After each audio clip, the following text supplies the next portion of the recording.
Good morning. Good morning, young man. Good morning. Max Hurd, who is going to be with you throughout the morning. I am just paying a little visit to get through some of the news of the newspapers. As you're watching Mirador Television with Max Hurd and Keith Hayes, broadcasting directly from the White Hart Hotel in Lewes, East Sussex.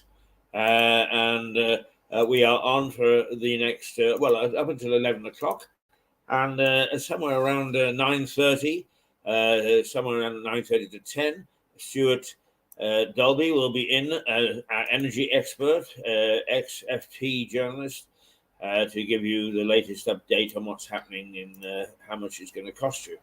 And then after that, he's got a guest in to chat in a conversation with Stuart Dolby.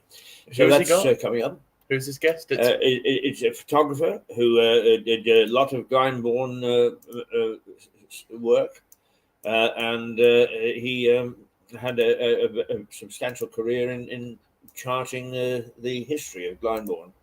I think that's what they're going to talk about. We're not going to tell you any more than that because I don't want to spoil Stuart's patch, as it were, rain on his parade. But shall we go to the headline in the Mail, if we can? Yes, we can. And it is basically the theme for most of the papers. And Rishi, I'll fix the appalling asylum farce. It gives inside the paper as a 4-point, 5-point plan as to what he's going to do. Will it work? Who knows? Nothing has worked so far. But he claims that he's made a deal with the Albanian government, that he's bringing the border force and the channel, whatever it is, sailors together, and so on to stop the small boats. So what the hell, perhaps.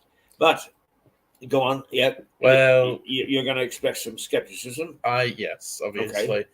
Okay. Every single time they get elected, the Conservatives, they say, "Oh, we're going to cut immigration. We're going to cut immigration. We're really going to do something about immigration." Every single time they don't. Every single time. Right. Well, let's see if this works, and if it doesn't, they're going to have to face the electorate in about 12 months now, isn't it? Well, I would be very, very shocked if it does actually work. I will be more shocked if it works than if it doesn't. I think everyone will be, to be honest. Now, I'm not going to go to the rest of the papers just for a moment because actually there are some very interesting stories on the inside of the Mail this morning. Now, we've all heard about the strikes of nurses and hospital people. And one of the interesting stories on the inside, and it came out last night actually, is that the chief nurses are now turning, in other words, they're fighting amongst themselves, the nursing profession, because the chief nurses are warning that the union is putting patients' lives at risk and saying, hey, listen, come on, think about it, you're nurses. So that's an interesting development in that particular story. Yeah. And secondly, he said, this brought a smile to your face. The Cambridge Dictionary definition of a woman is one who identifies as a female. Yeah, well, it didn't bring a smile to my face, but yes, I've been actually keeping a dictionary that was made in the 1940s. I have it in one of my lockers in my room. Oh, lovely. Yeah. In the 1940s, it was made, and I keep that so I can look back at what definitions have been changed. Because if you look back at the old Oxford Dictionary from the 1940s, a woman, the definition was adult human female. Yeah. Well, and they keep changing definitions. As I recall, towards the end of the previous century, to the 1800s, the word buxom meant plain. Really? Yes. Never heard the word buxom in my life. You've never heard the word buxom? Not a buxom wench? Never. Well, the later meaning was that she was well endowed. Yeah, that was a change. But it's not a change for you because you've never heard the word buxom. Nope. Dear. But There have been a few other definitions that have been changed. Oh, yeah. During the beginning of 2020, they changed the definition of inflation to say that inflation wasn't really that bad. Did you know that? They changed the definition of inflation. What was it and what did they change it to? I cannot remember. I can't remember the exact definition. I can have a look at some point today. Yes, do. But, that would be interesting. Interesting. They also changed the way they calculate inflation. It used to be based on like the average cupboard of food or something. How is it? It was calculated a basket of groceries. I knew it was something stupid like that. Yeah. But no, they changed the way they calculate that as well to a new system, which is equally as stupid. Right now, we've had a lot of hoo-ha about Harry and Meghan and what they've said and what they've done, and apparently now that the latest poll which came out yesterday is the Sussexes are the least popular royals after Andrew. Yeah. Well, I don't think they're going to get more unpopular than Andrew anytime soon, but who knows? They are, unfortunately, the thing is, the embarrassing thing is they're always called the Sussexes. Right. And it's giving us a bad name. Those of us in Sussex aren't terribly keen on that. I have still never met a single person who likes Meghan Markle. Yeah. Never in my life. Did you know that the Duke of Sussex, there was no Duke of Sussex for about 170 years until this was given to Harry? Seriously? Yeah. No, the last Duke of Sussex was appointed by the Prince Regent, King George IV, and then it fell into disuse and was not given again until Harry was married. And when was that? 2018, 2019? What, when they got married? Yeah.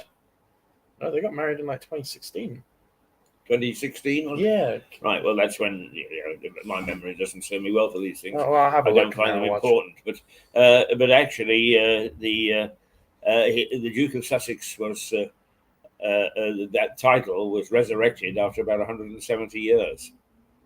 So there you are.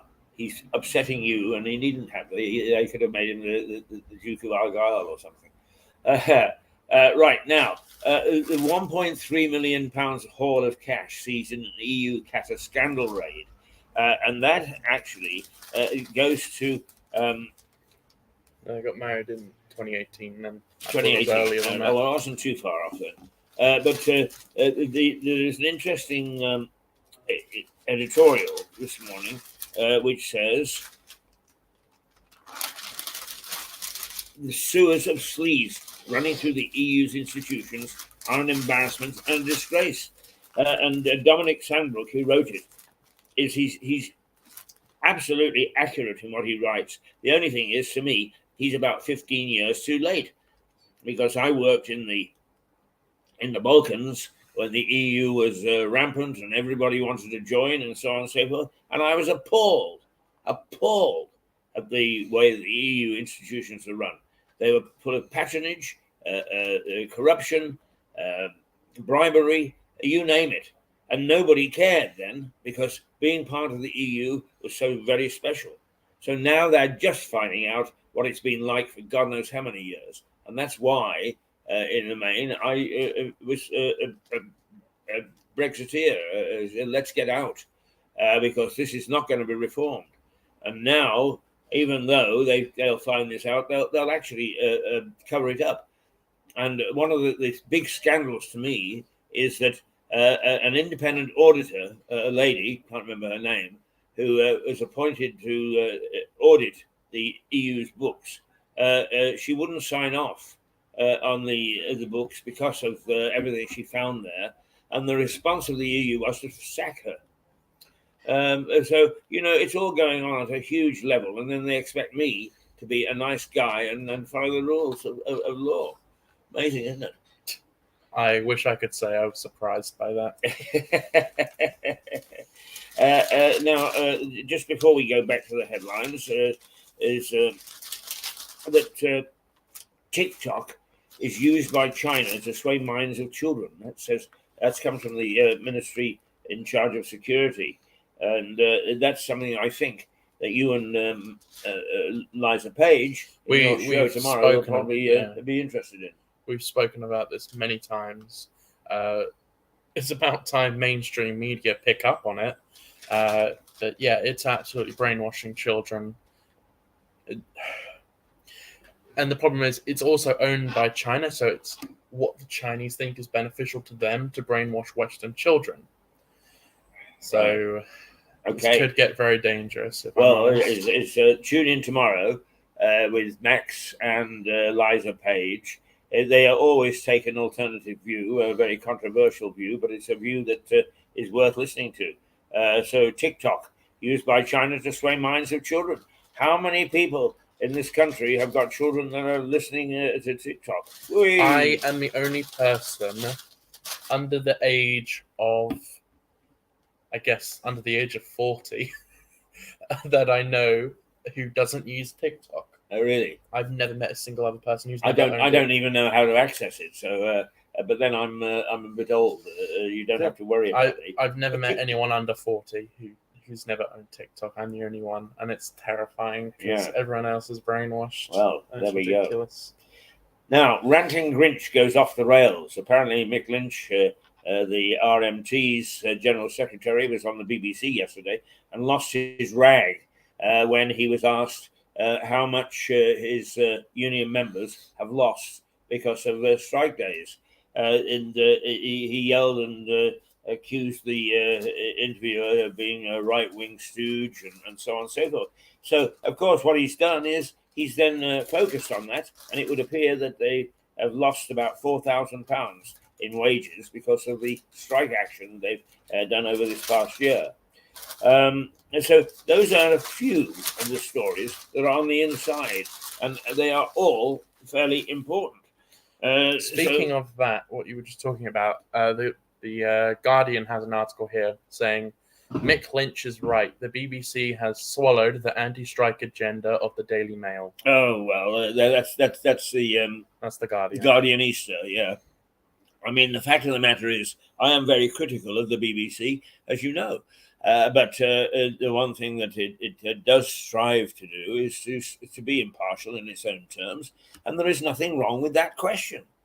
There's nothing wrong with asking Lynch, how much does it cost your members? How much have they lost in the wage package? And that's not even a right-wing question. No, it's not. That's not even a political question whatsoever. No. So, the Guardianistas will all find reasons why it shouldn't be asked. And the BBC certainly isn't right-wing. No, that's for sure. Honestly, all right. Well, those are a few stories that you might want to take a look at throughout the day. Let's say the Daily Telegraph. Sunak, I will stop those who get here by cheating. Right. Okay. All right. Rishi, how are you going to do that? And it does say inside some of the ways that he thinks that he's going to deliver legislation early next year that will make it unambiguously clear that anyone coming to the UK illegally will have no right to remain here. The paper also says rats and foxes have been amongst parcels and letters that have been left outside the Royal Mail, the Bristol depot. Oh, my goodness me. What? Rats and foxes. They don't say whether they're dead or alive. How the hell do you leave a rat or a fox if it's alive? I have no idea.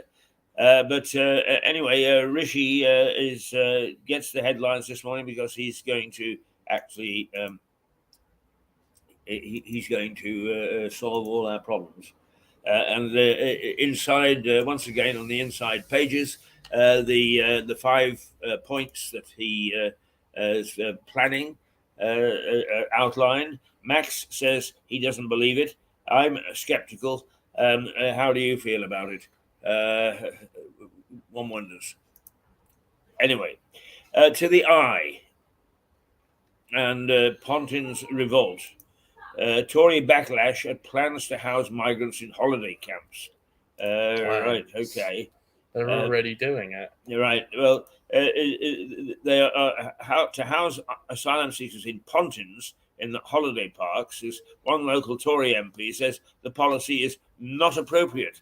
I guess wherever there is a Pontins and people go there for their holidays or whatever, it helps the local economy. What is a Pontins? Pontin is a holiday camps. You're not aware of Pontins? Never heard of it. You really have lived in a village for much of your life, haven't you? Pontins are holiday camps, Heidi High, that sort of thing, and very popular with people. It's like Butlins. So you aware what? Similar to Butlins, right? And but I mean, basically, if people go to these things, is they obviously go into the town. The town actually provides food and drink to these places, so it's good for the local economy. And it's very sad that I think that the government would think of taking away that local economic support, particularly at a time like this. Incidentally, later today we're going to get the inflation figures, and Max was just saying that the term inflation and the way that we measure inflation has changed over the last happened at the beginning of 2020. Right. So after the last 2 years, 3 years, just before inflation hit. Right. Just before inflation hit. Yeah. That's probably just a coincidence, I'm sure. No, people will change to actually give them a very the best view of what the government is up to. What I would say is that we have to be very careful about this sort of thing, because in my days as a business journalist at Reuters, is the way that inflation was calculated was through a basket of goods, a basket of groceries. If that's changed, then we've changed the posts, buying posts. Now, Stuart is here, so let's quickly run through the headlines first, and then he will come and he will then, because they're mostly economic stories today, and he is much more of an expert than I am. Ex-Financial Times journalist, traveled around the world, and not only that, but also has been in the energy industry as an entrepreneur. So, so the Daily Express, can we have our country back, please? And what the Express is saying is the strikers have taken over, and the Prime Minister has urged the unions to find a way through, and he's warned that strike action would make an enormous negative difference to people's lives. The Sun, Mad Mick piles on misery. You've lost it, Lynch. Oh, well, that's the story that I just told you about, where he lost his rag on television. I don't know what sort of training he's taken, but the first thing that we always do in training people for television is to say, never lose your temper, because you lose the sympathy of the people that are watching you. Never lose your temper, no matter how angry you may get. And he did, and he's lost the sympathy, and particularly since he refused to answer the question.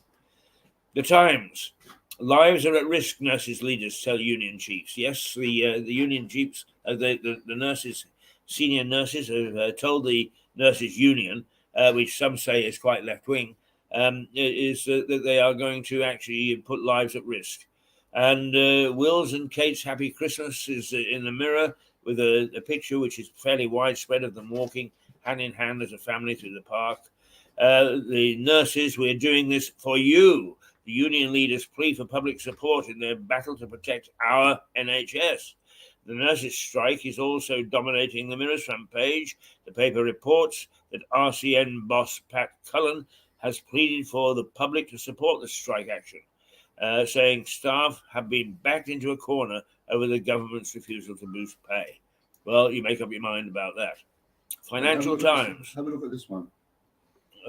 Wait, that's not funny. We're just coming up there, and that is the House of Cards FTX boss faces fraud charges, but Bailey warns Number 10 on perils of going too far in a drive to deregulate the city. Now, Stuart, I shall expect you to give some detail on that in a few minutes when you take this hot seat. Indeed, deregulation is it's a very difficult thing because a few years ago I went out to Vancouver, where I'd lived for a number of years and been a journalist, and we did a piece on the Vancouver Stock Exchange, which was almost totally deregulated. And part of the story was that I think it was Bradford City Council, had invested some public funds in a diamond mine on the Vancouver Stock Exchange. And that diamond mine turned out to be a bedding company. But nobody on the exchange cared because it was so deregulated. So regulation is a very dicey thing. Perhaps Stuart will, perhaps you will ask Stuart when he's with you to explain the regulation and deregulation and the fine line that they have to change to tread. The Guardian. 33 hours inside an NHS on the brink. Well, of course, I'm not a fan of the NHS. I'm a fan of the concept. I'm a fan of the nurses and doctors at the front line, but I am not a fan of the bureaucracy. So you won't find me getting too excited about NHS needs vast reform. It's easy to bundle everything into NHS. And then it sounds, when you criticize it, as if you're criticizing doctors and nurses. Not at all. And hospital support workers. Not at all. It's the bureaucracy. It's the organization, which most people seem to think includes all the doctors and nurses. The Daily Star. Just another totally normal day in Britain is that a border collie crashes a car. Apparently, a border collie, a dog, managed to get into a car and must have accidentally hit the controls, and off the car went, and it crashed it. I guess the car was already turned on, or what? Well, why have they blurred the face of the dog? Honestly, the Daily Star. Well, the driver, the dog jumped in the driver's seat and knocked the handbrake off. Just another totally normal day in Britain, the paper quips. Well, of course, how the hell did the dog? Because you have to press the button to pull up the handbrake. How did the dog press? Well, I don't know. It may not have been a modern car. I have no idea. It was, but anyway, he managed to do it, and I always loved the Star. It was a modern car. I always, well, it is. I said, don't ask me because I don't drive anymore. But the Daily Star has always got something to bring a smile to our face. So actually, it makes me smile, the fact that the dog gets in and knocks the handbrake off, and the car starts to roll down the hill and goes through a fence. Right. So that's Although they do have another bit here in the Daily Star. It says here, grits. Oh, Grit hits the fan. Now, actually, I've heard that concentration, that criticism. And in fact, I'm just about to see if there's anything locally worth mentioning this morning. But I have heard the criticism that the gritting vehicles, even though they have been spotted, have been very few and far between. And this isn't just a Sussex problem or a Lewis problem. This is the widespread throughout the country, is the gritters have not been in a great deal of evidence. And roads have stayed icy and difficult to maneuver. Let's see. The A27 and the A23 are to closer roadworks this week, and the weather could delay that. Reason it only snowed in some parts of Sussex, but barely all in other areas. Well, that's not terribly. Sussex Fire Services reissued crucial advice after Solihull Lake tragedy. Well, that's worth a while. It's I think because some youngsters have never experienced the sort of winter that we're going through at the moment, is that they think a frozen lake is, wow, that's great, and on they pile. But frozen lakes have great weaknesses. I've done it before. Sorry? I've done it before. Done what? Fallen through ice. Have you? Yeah. I walked on at the local pond near my house, and it could hold me. And I was with my friends, and they said, "Oh, I dare you to ride your bike across it." And I thought, well, that sounds like a brilliant idea. So I did, and luckily it was a shallow pond.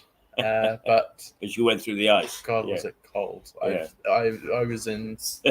God, I was in so much shock. I had to immediately go home, and it was painful. It really was. Oh, I can imagine. God. I can imagine. But you know, the thing is, you know, when you step onto the ice, if it's got any flaws in it at all, it creaks. It talks to you. It says, "Stay away, stay off." Well, because I walked on it, I thought, well, I guess I can ride my bike on it because it's strong enough, and obviously, it's a thin area, the wheel, and so all the weight was in one place. So it just went through. Right. Now, schools could add an extra day to the timetable if they have to close for snow. That makes sense to me. So that's what the local papers are saying. Well, Shall we go and to Sarah's thing? yes, we will. Let's just take a quick look at the weather. Latest, and look. You tell us what the temperature is now, Max. It is currently -1. Right. Well, it's only going to rise to 2 today. It started off at -4, so it's now -1. Mm-hmm. It's warming up, and it's going to nip over the edge to 2. There were sunny intervals and a gentle breeze, but no suggestion of snow. In fact, the chances of snow are 1% all throughout the day. So we're not going to get any. Although there have been reports of a packet of snow coming in from the Atlantic, which is going to engulf the whole of Britain. So yes, that was up yesterday. I mean, the weather changes on a day-to-day basis, of course. But right, okay. Now, if Max is going to introduce this because he produces this program, and it is a local artist, Sarah Fitch Hayes. She is a lovely lady. She's barrels of fun. Her art is quite specific, but listening to her is a joy. Yeah. Well, we're gonna show this today here, and then later on it will be uploaded to Mirador on its own as a single part, so you can watch that in your spare time. So yeah. Okay. Sarah's show is always good. All right. Well, let's watch Sarah, and then by the time I'll say goodbye, because by the time we come back from Sarah, we will have Stuart in the seat here, and to give you sensible views of what's going on. Sensible views, yeah. All right. Well, away we go.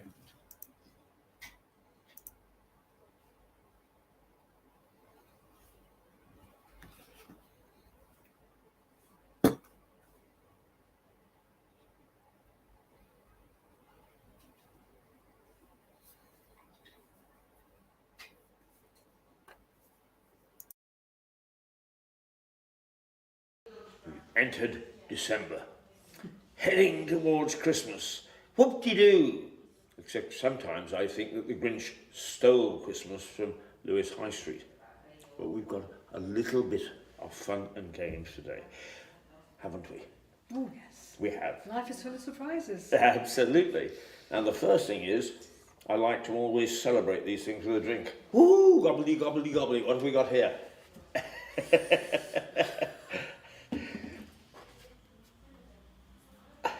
Ta-da! Ah, This is the and Halloween. this is the bottle we've been following. We have. We have indeed. It's been complete now for 2 weeks, but because I've been so busy with other things, I haven't had a chance to drop by and catch up with you. But that's the chappy there. Yes. So now Oh, look, it's got the froth and everything we it talked has. about. Yes, it has indeed. Yes. There's the froth. So what I've done, I've made the froth not so shiny because it's kind of got that matte. Right. It hasn't got that brightness about it, but the actual bottle is nice and bright and shiny. You can see if I wave that about the canvas, you'll see it shimmers.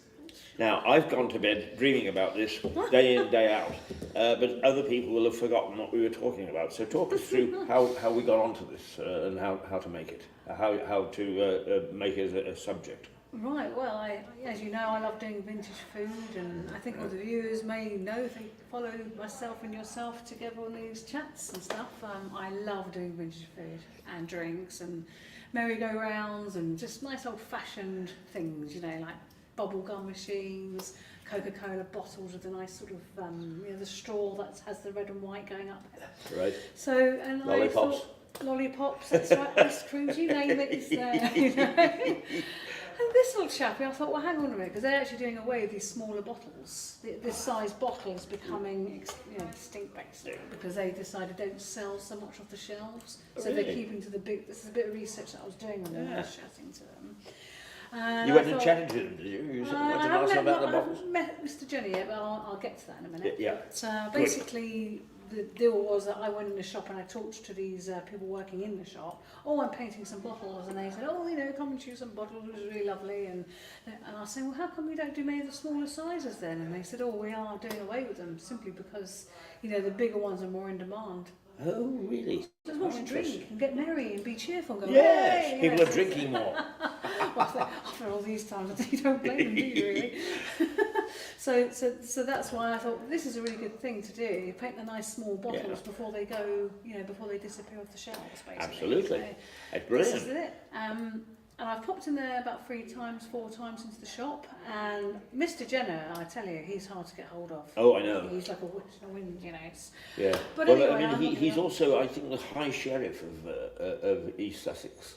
Or of Sussex, I suppose. So that keeps him busy as well, I think. He has to put on these, this sort of velvet knickerbocker thing and turn up at various things. So, it is keeping him. And of course, 2 things, perhaps, if we can digress for a moment, is he was master of, I think it's the Brewers' Hall in London. They have these... that sounds interesting. what do they call them? They're guilds. Oh, guilds, okay. And he was the chairman or the president or whatever of that. And in fact, that was the reason, I think, is why the Queen came to visit Harvey's not too long ago. I mean, not too long before. It was about 3 years ago. About something like that, Something like that, wasn't it? So he's a man that's very much in demand for various things.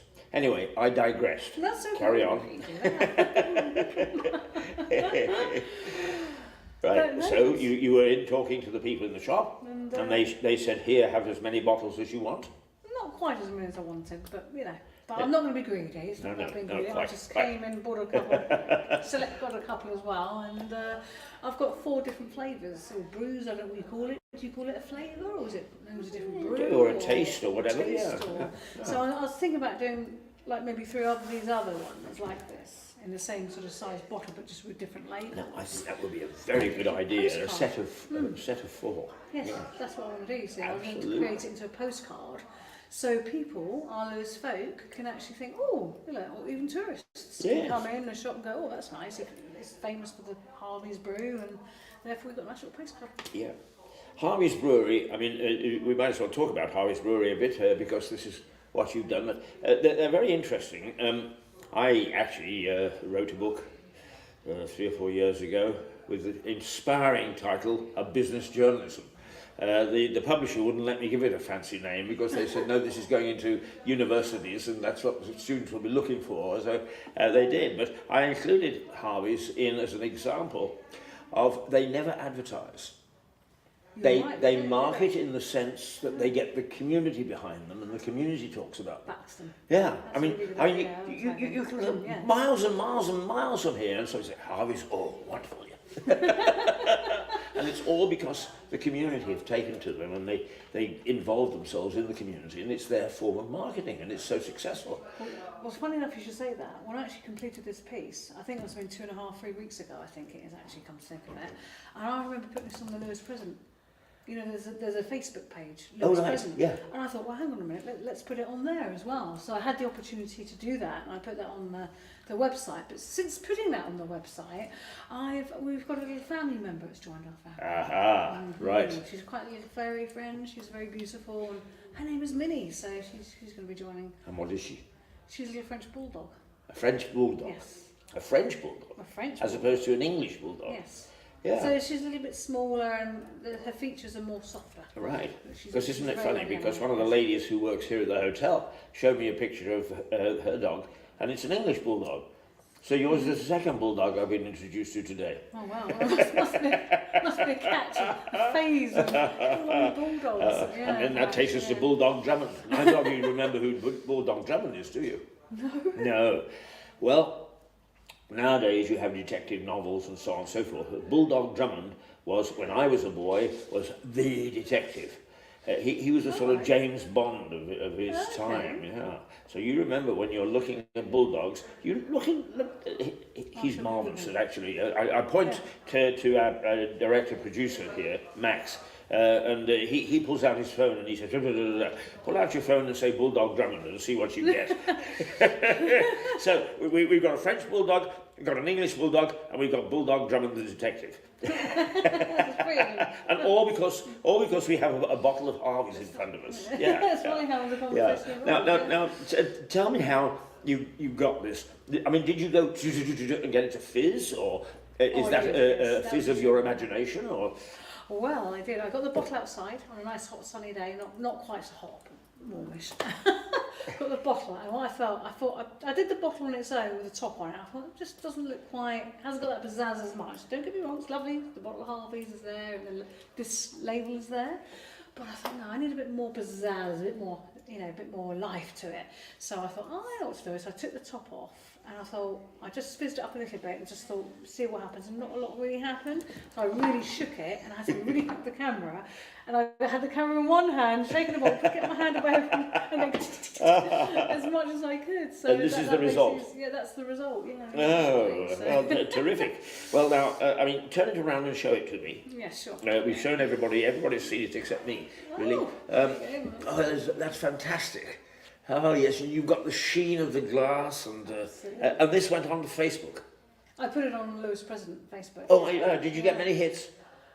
I think I can't remember now how many likes I got. Was it about 25 maybe? Right. Something like that. Yeah. Excellent. Excellent. And well, you better put it up a second and a third time. Yeah, what I've discovered about all this social media stuff is that people, they only go in so often, so they miss a lot because it scrolls down. Yeah, so you have to keep on putting stuff at the top. So I think that should go up again. Yeah. I'll put it on again. Right, yes, absolutely. Definitely. And then you put up your French Bulldog. I could put up Little Minnie. Absolutely, yes, Little Minnie. Is that yes. Her name is actually Minnie. Minnie. Yeah, and how old is she? She's 2, just gone 2. 2.5. Who's she been with prior to you? Well, this is it. We don't know about the background. They've said she's been in about 2 or 3 homes, and right. And I think she's had litters as well. So I think they used her for breeding. Right. She's of gentle nature. She is with humans, but with the dog species, she has a lot to be desired. Yeah, we're working on it. We've got the trainer coming in helping us. And when I lived in Canada, we had a Great Dane. Oh wow! And he was 3 inches taller at the shoulder, which is how they measure the height, than the average Great Dane. He was as soft as a brush. We would have a cocktail party, he would lie there, people could tread on him and so on and so forth. Show him another dog.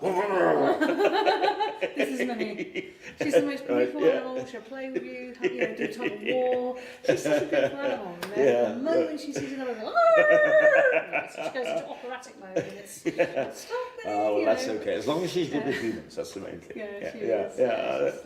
That's lovely. Okay, so now let us turn to the season. The season to be jolly. Absolutely. What have you got in mind for Christmas? Well, we know the Black Friday is just gone. Oh yeah. We did some discount with some of my work, and I have 4 paintings sold. So oh, that's did you? Amazing. Yes, yeah. I did. Where from? Ones, but from R5. So I'm really, really delighted. Really delighted. Yeah. When I said where from, I meant where did who bought them? Oh, there were 2 customers, so they bought 2 of each. Right, and so where were they amazing. From? One of them I know is from the Brighton area. Oh, right, okay, locally. And the other, and she's kind of a regular buyer, which is fantastic. And the other customer, I don't know who they are. Right. But, yes. You sometimes you don't know where your paintings go to? Not all the time.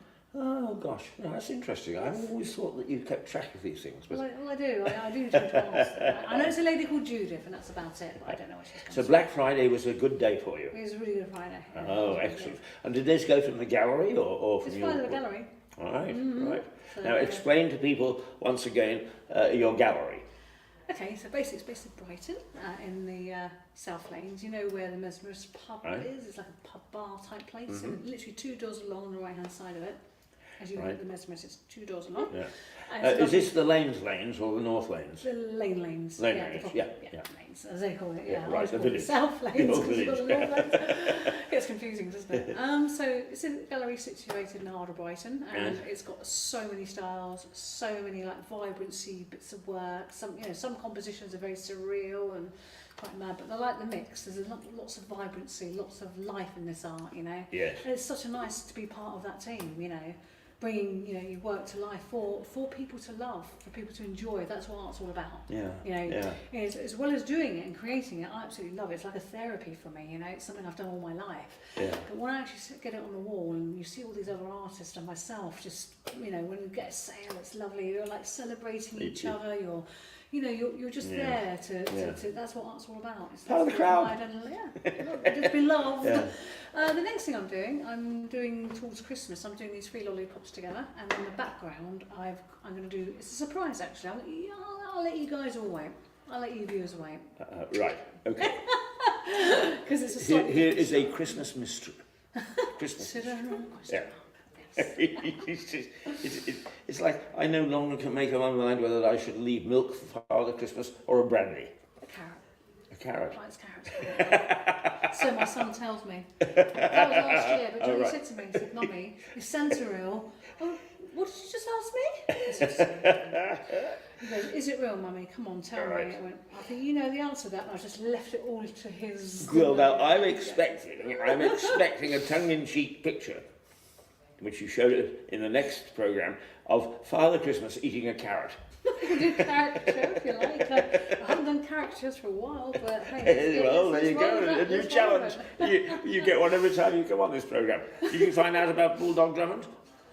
I not really, no. Oh.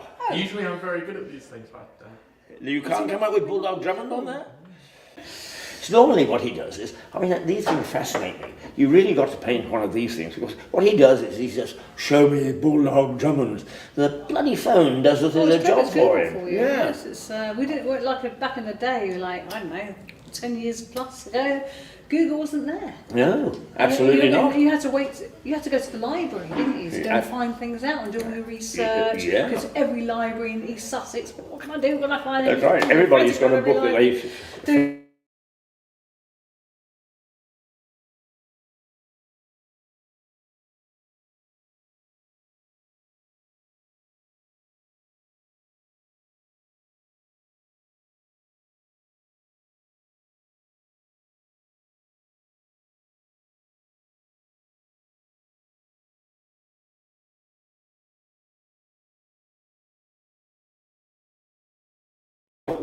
Era. You should start to. I'm telling her what to paint. Oh God! Stop it! Stop it! I'm halfway there with all the vintage things I do. Yes, you are. It's wonderful. Yeah. Lots of books on the bookshelf. But with your eye as an artist, you see things which I don't see, and then I suddenly think, yeah, they're not around anymore. And it evokes memories of the life that was that I haven't even realised has disappeared. Reminisce, that's what my work is missing. It's just like missing. But I love doing iconic bold things as well, so I kind of incorporate that as well. That sort of boldness and iconic. Now, how is my banana split? It's still hanging on the shelf. It's still hanging there proudly in the gallery. Right, and nobody's actually bought it. Not yet. I had a few inquiries about it. Have you? Oh, that's great. Leads. That's great. Call it, but nothing's come out the bag as yet. Right. But I think we should remind people that your paintings actually go all over the world. There are people from all over the world.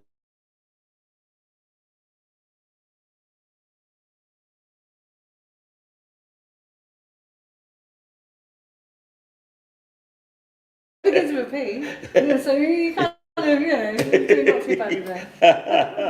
I think that's terrific. Your work is, very possible. Yeah. Actually, we must say,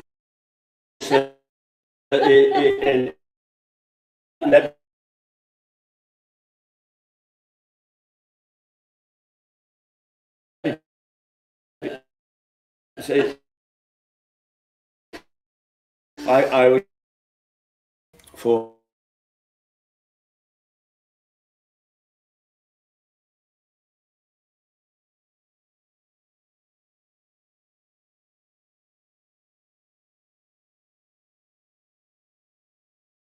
and once again, remind people, this isn't the end of the year program, but so remind people also your fascination with things American, like the walk signs and so on. Oh, I do. Yeah. I mean, I love it. I love iconic old-fashioned things like, just trying to find little subjects and the white space around it, and the image just pops out on the canvas. That's what I'm looking for. So, like, you've got the lights that hang. Yeah. You've got the don't walk, and you've got the man, haven't you? I know we have them over here as well. Yeah, no, but they are a New York iconic. Yeah, aren't that's they? right. Yeah. Or you've also got the hot dog or the hamburger, the long tall hamburger. I think all the relish and all the sauces coming down. That's right. I can see that. And all the candies they have. The bazooka triangle. Not triangle. What's it called? It's bazooka. I think a Bermuda triangle. Sorry, it's called bazooka. The bubble gum. Oh, it's got right. a colourful wrap around it. So yes. The bubble gum I showed on our absolutely. latest Can't remember programme. its name, but I know what you're talking It about. was the bubbly one I showed you, wasn't the round one, which is a That's UK right. kind of version. Yes. But in America, they have these bazookas where they have a little comic strip as you open the wrapper. Right. It pops out. So something like a bazooka, and I tell you what we did the other day. My son and I, and one of my bestest friends, we went and took Felix to piano, watched him on the old piano, getting good there, which is fantastic. I'm so proud of him. But on the way home, he goes to me, because I've done so well on the piano today, do you think there's any chance we can pick up those donuts in the garage on the corner there? Because he gets his favourite donut. I thought, okay then, as you do. You think, I'm so proud, and my best friend kept going, yes, go do it, you've got to do it. Like, okay, so we walk into the garage, pick up the donuts, they're American, they haven't got the holes in them. And as he went over to the other side of the garage, he sees all this American candy. And there's a great big plastic sort of, I don't know, container of them. It looks like a cup. So he goes, Mummy, please can I have this as well as a donut? So I couldn't resist. So there's me with my sweets, my interest of sweets, and him wanting them as well. My best friend goes, oh, they look nice. So we just bought them. And yes, and on the way home, we're eating all this American candy. I'm looking at it and thinking, okay, next suspects are going to be there. We'll take some American candy. Now, there's one other thing that I would like you to paint. While we're in New York, you can take a look. And that is something which we don't really have over here, but is very typical in New York, and that's a Reuben sandwich. You know what a Reuben sandwich is? I've heard of it. What is it again? Please remind me. It is the Jewish beef, smoked beef, not smoked beef, but I forget what they call that, on rye bread. Ooh. And it is very New Yorkish. Has it got gherkins in it? Yes, you can have gherkins in it. Yeah, those little gherkins. Pastrami ham as well, don't they? Pastrami is what I'm after. Pastrami on rye. That's a Reuben sandwich. I had it when I was in New York. Yeah. So we could do Did you? those. Yeah, well, you've got to paint a Reuben. There's a market there. Even if you only take a photograph of it there. Yeah. Oh, that's exactly what I'll be doing. Because anything I say, I just finished my bout of art lessons, by the way. Now I was telling you about the art lessons. Right. I was teaching a lovely lady that I know, Lewis, and she's become a very lovely friend. I know her 30 odd years ago, we reunited. Then she ordered the art lessons, which is just fantastic. So I finished it 2 weeks ago, the last it was last week, and she said, I just love doing the art lessons with you. And it's so great. Anyway, I was deviating. What were we just talking about? My head's just gone. I was talking about... we were talking about a Reuben sandwich. That's it. It's the sandwich, that's right. And she goes, I know I was into now. Basically, when she's at home, I said, don't paint from life all the time because the light source changes. And I always say this to people, it's best to take a photo. It's because when you're painting from a photo, the light source is always there. Right, your colour's not going to change. And I think I've said this quite a few times. When I was going on the Downs, and I did those when you first did our interviews together, and I was doing the tree scenes. Well, the camera was my best friend. Yeah. It always is. The reference just stays where it is. It doesn't change. It doesn't. So when I was teaching, doing my art classes, that's the thing I always just sort of say. Because I was doing a sunset sketch with her the other day, and the thing just changed within 5 minutes. Yeah. Sunsets are quick. You have to be so quick, and it's like by the time you get it onto paper, it just moves too much. And it's just but if you click. You've got it there. Like this, and you've got a film of it and a freeze of it. It's fantastic. It works really well. Have we found Bulldog Drummond? Oh, he's not with it today. He's but anyway, we've really come to the end of our little chat. So what we will do is we will keep the lady here in mind for her English bulldog. We'll keep Mimi, is it? Minnie. Minnie. That's Minnie Mouse. Minnie in mind for the French bulldog. Do you know why they call her Minnie Mouse? Why? Because she's kind of like a grey point. So she's kind of like a dark grey colour. All right. And she's got these ears that just stand out. I think that's why they call her So Minnie just like Minnie Mouse. Yeah, exactly. But triangular ears, not round ears. Just right. a shape. But along with the other secret painting, Yes. right, that we were going to use, Yeah. is we will also reveal Bulldog Drummond. And he is charged with finding out who Bulldog Drummond is. I suppose neither of you know who Dick Barton is. Dick Burton. is it? Dick Barton. Oh, Barton. I thought I heard it. Oh, I think it's someone else. But I think You know who the Archers are? No. Everyone knows who the Archers are. Oh, the Archers! Oh, do. Yes, that's right.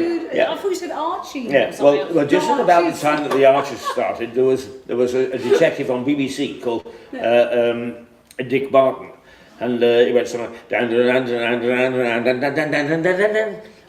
Every kid of 7 or 8 stopped to listen to Dick Barton.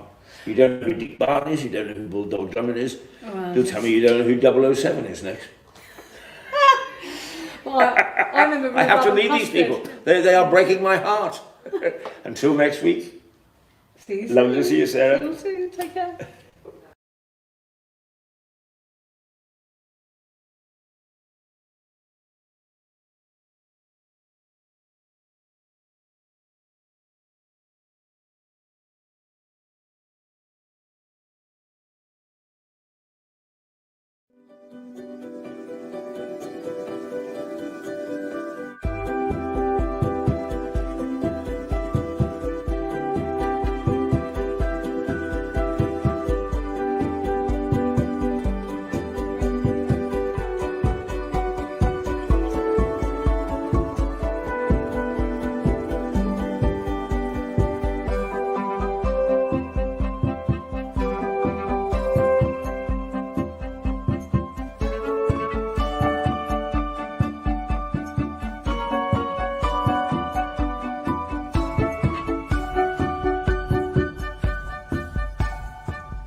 Okay, and welcome back to Mirador Television. So we had a few little buffers in the stream whilst that clip was playing. Sorry about that, but we got that fixed quickly, as quick as we could, so that all went right. Yeah. But I have here with me now Stuart. Okay. Good morning. How are you? Yeah, as well as can be expected. Still standing. Well, we were supposed to have a guest today, Yeah. but unfortunately he is sick and can't come in. So yeah, we've got a few things to talk about this morning. You've got a short segment of energy matters today. I can always make it longer. Yeah. If you would like to just go through that to start off with. Yeah. Well, Energy Matters, right? Recently, one of the newspapers, the Times, I think, has been doing what I've done, and was saying that the cartel of suppliers, which is now British Gas, Npower, E.ON, EDF, Scottish Power, and I'm not sure whether Octopus or OVO is the sixth, because that changes all the time. And they really behave like the banks. They set the prices one after another. And what they did, what the six people do is that they keep pushing, demanding higher. They demand. Let's read out what this paper says. Energy suppliers are demanding higher payments from customers who are hundreds of pounds in credit and forcing them to jump through the hoops to get their own money back. Money found that many direct debits have been set too high, not only cannot get refunds, but they also have been told they will have to pay any more to cover their uses. Now, in fact, when I was doing this, you see, one of the things about the energy cap was set by estimates. So supposing you're British Gas and one winter you had a bill of whatever it was, say 5 or 200 quid, then they roll round to 2022 and did the same thing. And they said, in that 2022 is the same as the one in 2021. So they're based on estimates. They weren't real life things. And then what happened basically is that this cartel started actually putting their prices where they like, which is just below the energy cap. And today they are, I'll give you one example really. One of the cartels is British Gas. From the 1st of January to the end of June, they made a profit of 1.3 billion pounds, and the chief executive got a salary of 2 million pounds, and so did the leaders of all the 26, because the tariffs, variable tariffs, standard variable tariffs, were being tampered with. And the smart meters don't actually give you quite the right information and not enough of it. So we are people are subject to this kind of, I won't call it a scam, but practice, let's say it's practice, that we should find out what's being done about it. And it seems to me just about be all, frankly. So it's really quite annoying. You know, poor people are having to go from the paper meets to go pay as you go for the poorer people. Well, you just charge up the phone as you use it. But that really means that a lot of that, at least 9 million households are in extreme fuel poverty, which means destitution. So setting the energy cap every 3 months now, they can put it up just as much as they like. So they're facing bills, 3,500 one in October they were, and then in January went up to 4,200. And so it goes on. What are you going to do about it? We should get better regulation, but the government doesn't seem prepared to do that. So you've got a lot of people very, very worried and very upset and actually dying of, what Martin Lewis says. At the moment, people either die from the cold or die from starvation because they can't afford the food. So in terms of both the inflation rate and the energy business, it's not a very good space to be into for us, particularly if you're quite poor. So let's see if there's anything more in this interesting.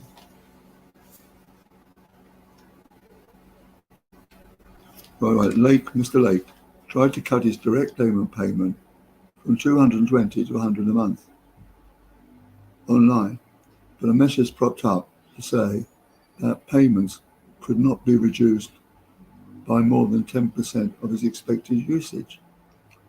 Even then, Lake asked, like tests on his meter for several days. Right. Ian then asked Lake to carry out tests on his smart meter for 7 days. This involved turning off all of his electrical appliances and checking his meter before turning it off and checking again. There you are. That's what happened. Okay. Well, let's mute.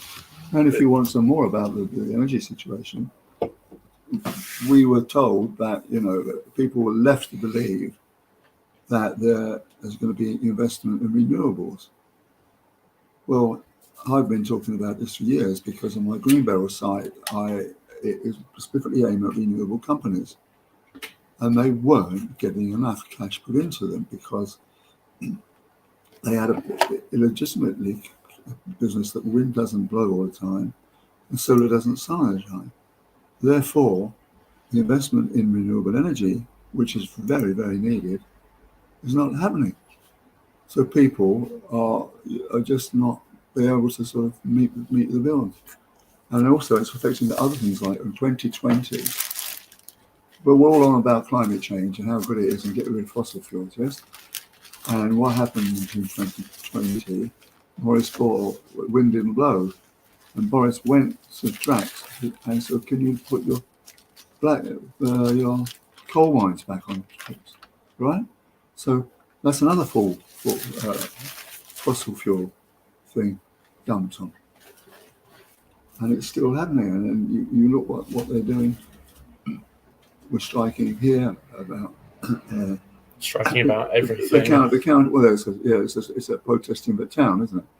But the latest one is that BP is Bank Barclays, and they are actually investing in BP because that means that BP gives it to the pension funds, passes it on to the pension funds.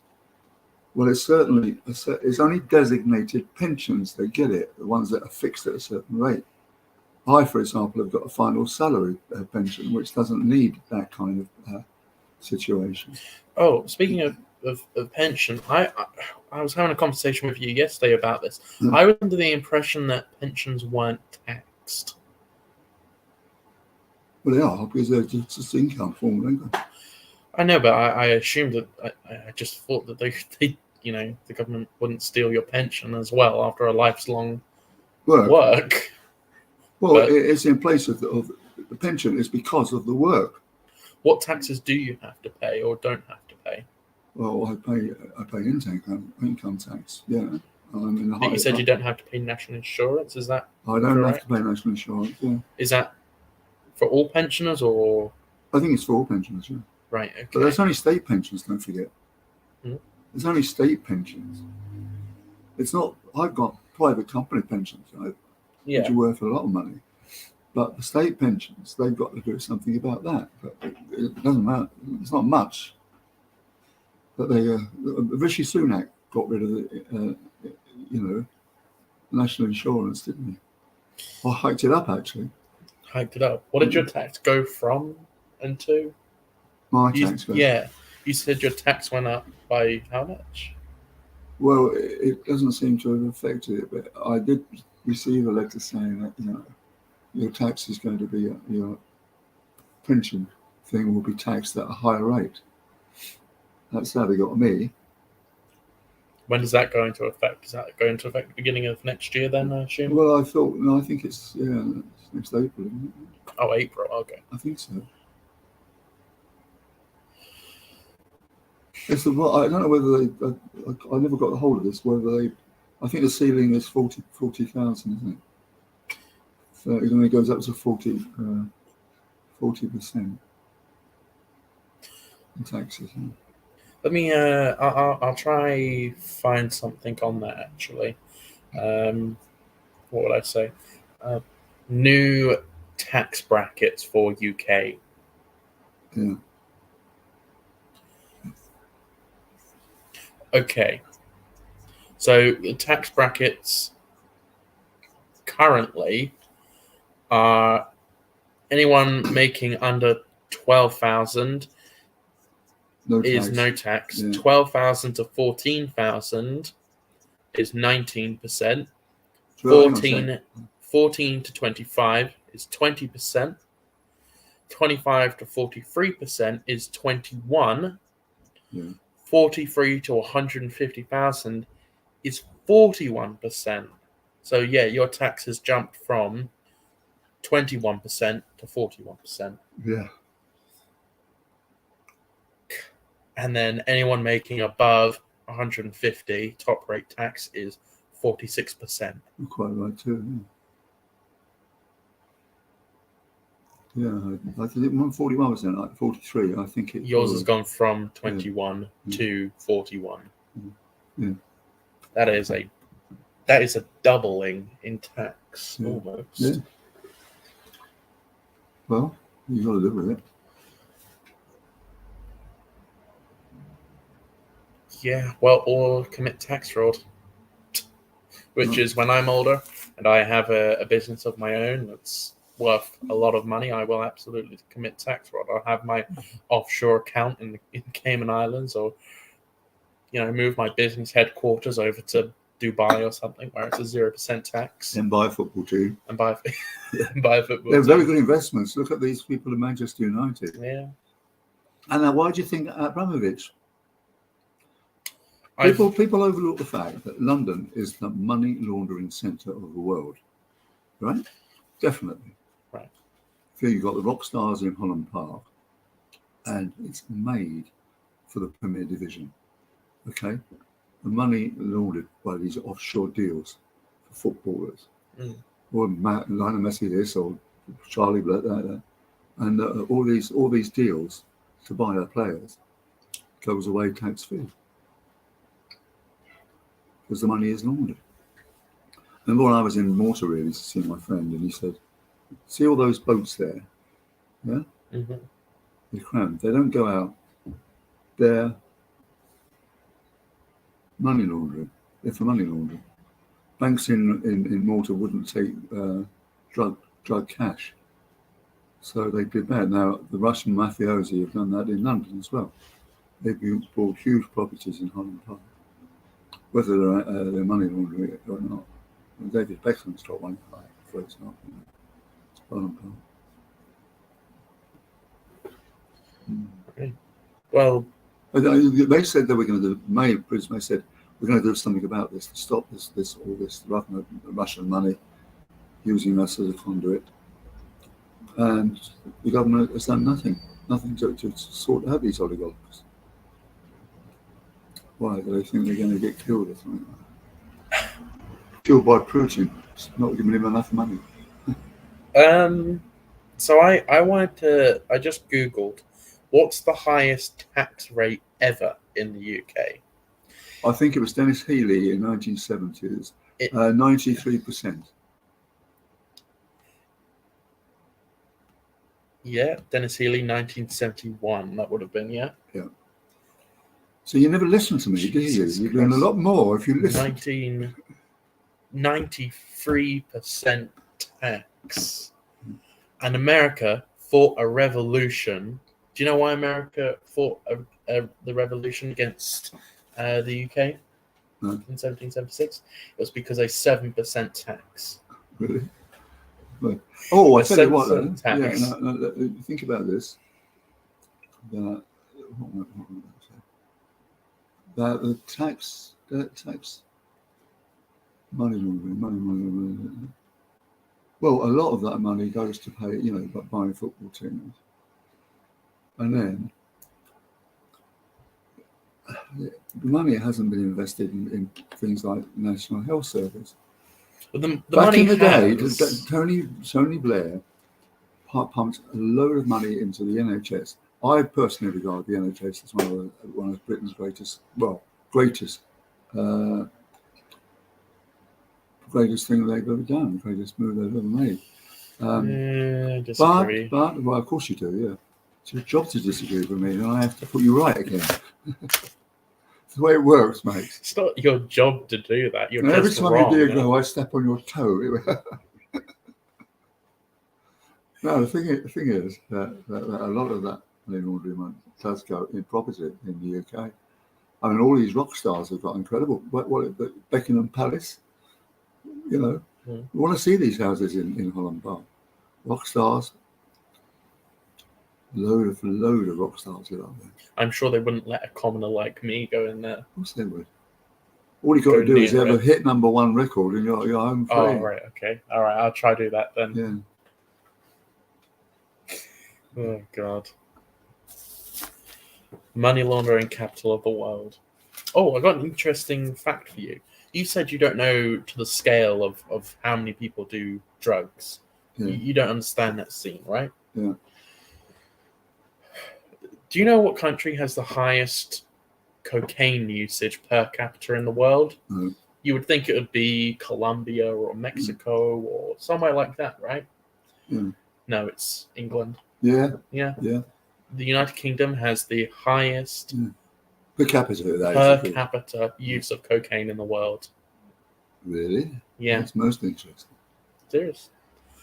Yeah, well, I'm goody shumshers. I've never done it. Well, no, neither have I. I'm not going to touch the stuff. No. I mean, Well- I've only ever met 2 people who claim that they have never done drugs. I've only ever met 2 people over the age of 18 who have never touched drugs. Are you talking about England or Britain? Britain. Yeah, because those Scots, you know, they're Yeah, they really do. Scottish has one of the highest death rates for drug overdoses in the world. really. Yeah. Does that include alcohol?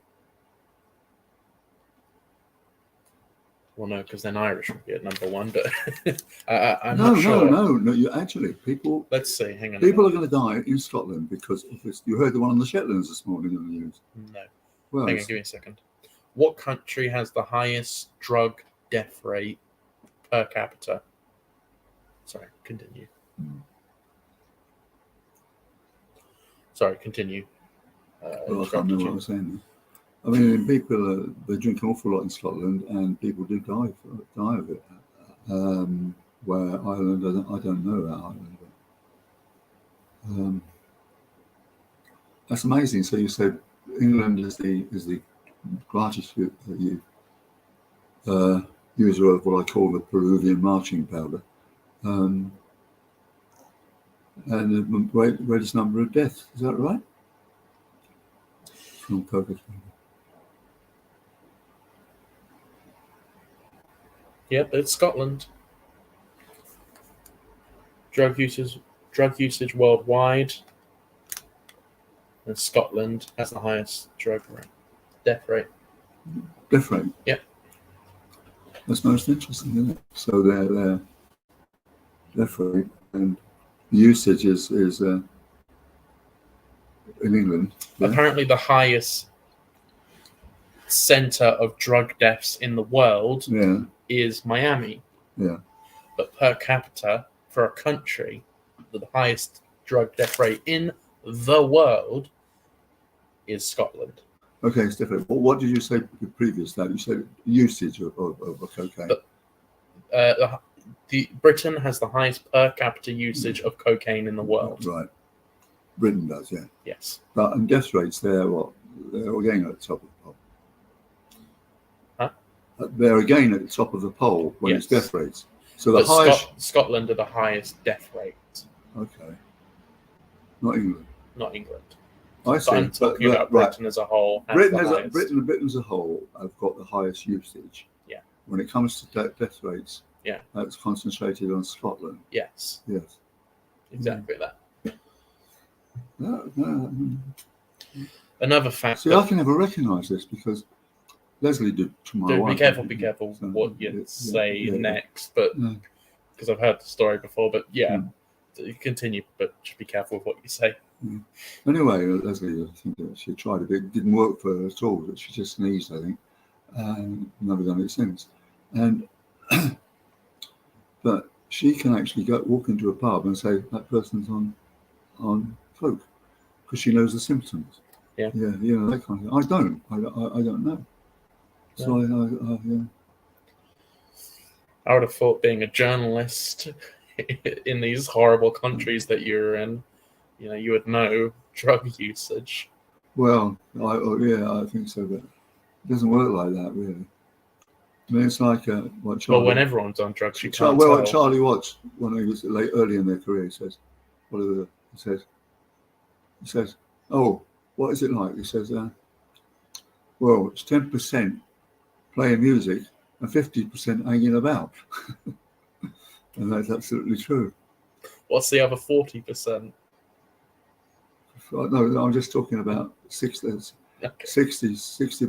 of Right. the sort of they were playing. About 100%, right? Right. All right. Okay. Yeah. I can't remember what 60 years on, right? 66. They've been in business 60 years, right? And at that stage, that they 10% of their time was spent on music, and then the rest, 50% was spent on hanging about. Well, another interesting fact. I'll give you another interesting fact.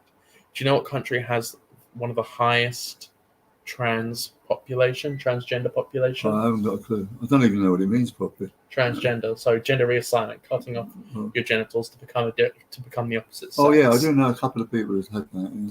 Yeah. What country do you think has the highest number of that No idea. within the top 10?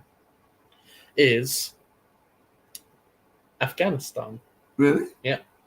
Who's doing that? The Taliban doing that? Well, they say if you are a gay, you die. But, if you're really trapped in a woman's body, we can transition you and we won't kill you. So a lot of gay people in Afghanistan decide to transition so they stay alive. So Afghanistan has one of the highest transgender surgery rates in the world. Yeah. That's crazy. Strange word. Yeah, because they say, "Oh, you're not gay. You must be a woman." No, I'm not a woman. I'm just a homosexual. Oh, okay. Off the top of the building, you go. Oh, actually, no. I think I'll go for that surgery. That's Afghanistan. Have you ever been? Briefly, yeah. How long were you in Afghanistan for? Oh, just about a couple of days. It's a terrible place. Awful. Yeah. I But can imagine. my great friend Sandy Gore, he used to.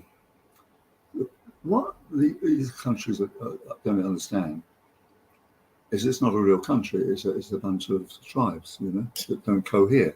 Right. Right. And 1840, the British were absolutely demolished by the tribes. In 1989, the Russians tried to control Afghanistan, but they couldn't manage it because they were all over the bloody place, right? Mm-hmm. Now you've got the same problems again. And in this case, it's America's misfortune. So no one can get a hold of Afghanistan. History would say not, but you never know. God.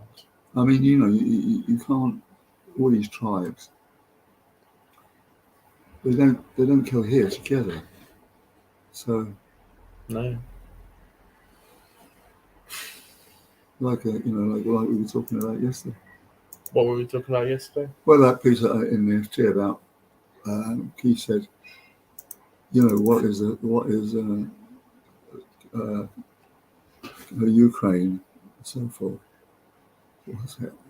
What does it mean? What is this the end? I said, well, No. very interesting. He said there was a tremendous parallel here with the Korean War. In fact, the Korean War was a good parallel for Ukraine because they didn't lose the war because the Americans swooped in and cut the thing in half. But the aggro still carries on, and there's still a quasi-war between North Korea and South Korea. Are you with me? Yeah. Yeah. So when Ukraine was, he said, when do you think it's going to end? And the article said, well, the Korean War has never ended. There was an armistice. Okay. Right. There was an armistice, but then North Korea starts bombing bloody rockets across South Korea's bows, as it were, and so on. So that's quite interesting. Yeah. Well, what we're going to quickly do is go to scenes in Sussex because I need to pull up one of our clips to show, but I need to give myself a minute or two. So we're going to go to scenes in Sussex.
Okay, so what we're going to be doing is we're going to be going to episode 4 of the Bloody History of a Tiny Town.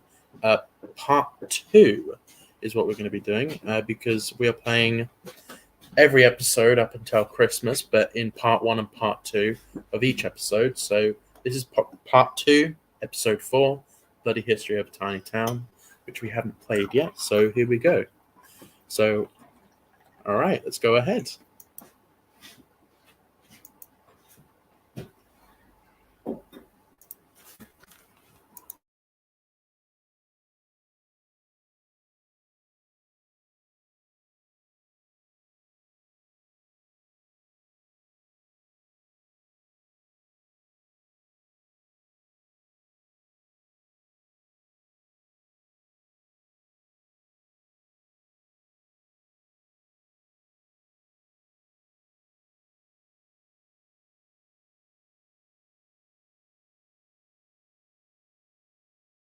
Weren't kept in those early days.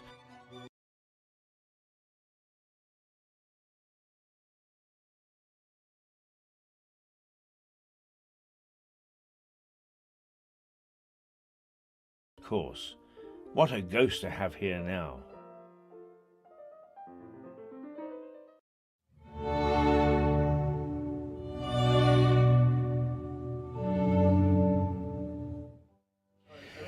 Pinky wasn't in the pub, that's for sure, but I bet you he wouldn't have bought me a drink anyway. Talking of betting, the Prince Regent helped pack the crowds into Lewes Racecourse. The high and the mighty liked rubbing shoulders with him, and the humble and lowly liked rubbernecking. Accurate figures weren't kept in those early days, but estimates vary that crowds reached between 10 and 20,000 spectators. That was on special race days. The course also provided national champions, and one horse is buried here along with his rider, galloping the old Lewes Racecourse in perpetuity.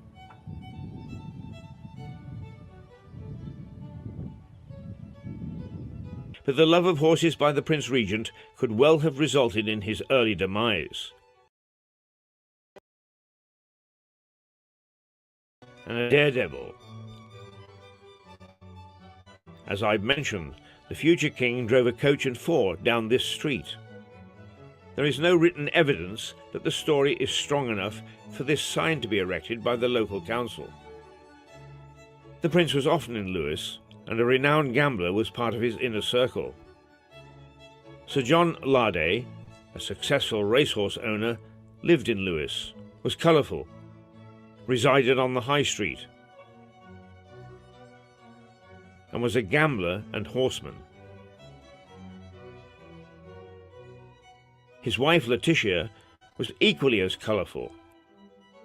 Accomplished coach driver, she had been the mistress of a convicted highwayman. The Prince, Sir John and their circle were notorious enough from their lifestyle as it was. But hell-raising Sir John went down in history for a wager in Brighton. He bet a larger and heavier man that he could carry him piggyback over Steen. When the man showed up, Larday insisted the man stripped naked because the bet didn't include carrying his clothes. This was the street that the Prince Regent drove his coach and four down. I tried walking up it. That's tough enough. But coming down is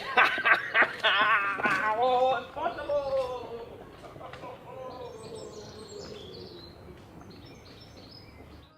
So speculation has it that it was Larday, or perhaps even his fascinating wife, who urged the prince to make the bet.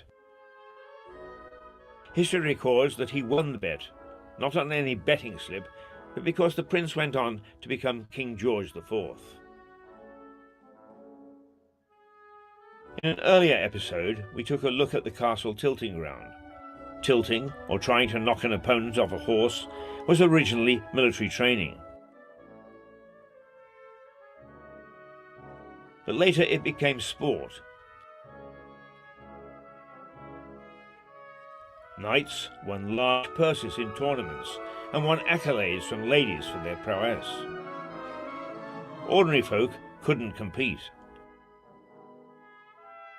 They were forced to be spectators, but they had their own violent sport in the form of folk football.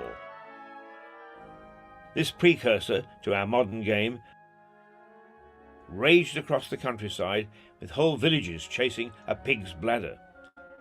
It was so violent that kings from the 13th to the 17th century tried to ban it. But I digress. Tilting, of course, involved horses. And it was a sport that eventually gave way to a calmer pastime. The Lewes tilting ground became a bowling green in 1640. Not a horse in sight.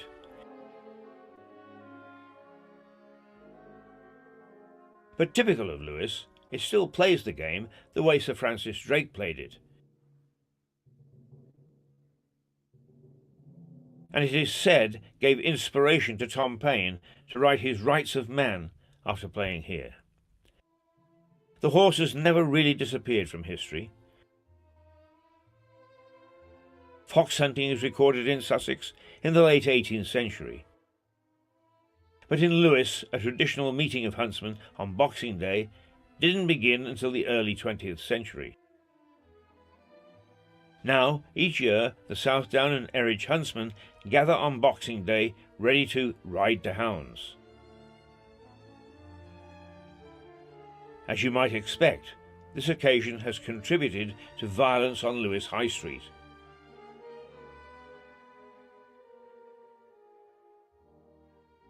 Protesters have turned up for decades to protect the killing of foxes.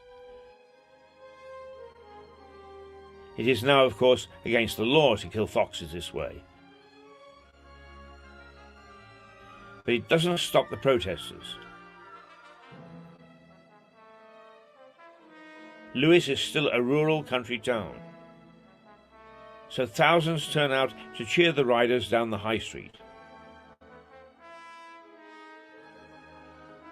Clashes are inevitable, and each year they occur. No deaths, but the odd bloody nose, as being in a bloody tiny town. When the hunt meets outside and there are loads of protesters in balaclavas and so on, who strides out with a stirrup cup, the tray held in the air, and offers a drink to the huntsman? It's Cliff. How does it feel going out to face the mob? Well, I suppose it can be quite scary at times, but I kind of feel that it's very necessary to keep the tradition going, as the master of the house has done this for about 150 years or so. And I've just trotted out for the 29th year, in the 29th time, with the stirrup cup for the Southdown Low. And you always do it. It's always you. Yeah. It's something God willing, I'd like to keep going. Well, you've got a cheering section in me, because I'm always there saying, "Go, Cliff, go." I think it doesn't matter which side I take. It's a very brave thing to go out, and tradition is tradition, and it should be maintained. I totally agree with that. And there's about 3,000 people out there cheering you on, so it's rather nice. Yeah. Now, when we're talking about horses, I mean, this is an old coaching inn. Yes, well, it became an inn, a coaching inn, about 300 years ago.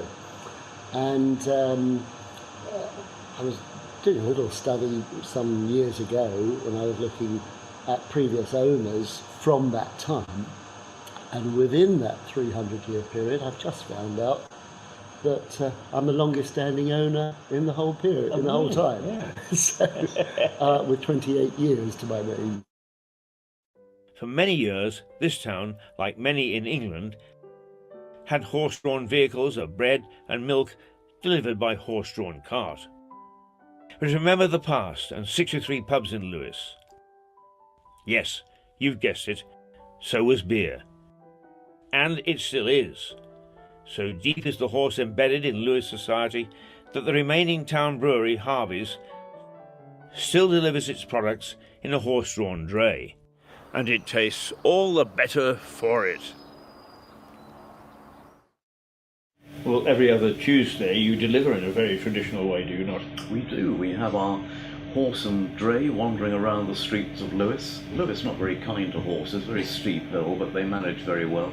And it's a marvellous attraction. I mean, it's a good tourist attraction, and I think the town have taken the horses to their hearts.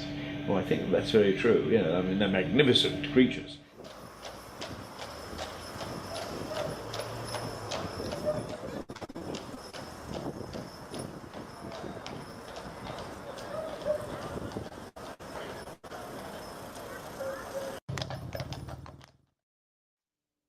So I'm closing this episode on a relatively modern phenomenon. Horse whispering. This technique, made famous in a Hollywood movie, is often seen as a modern technique. But horse whispering has been around for centuries. They just didn't boast about it. That was because they were thought to be witches. Witches were executed in a variety of ways. But after a French horse whisperer in the 18th century was burned at the stake along with his horse, others kept quiet. There's no record that horse whisperers were ever burned in Lewes. We were too busy burning humans. But the craft stayed below the surface.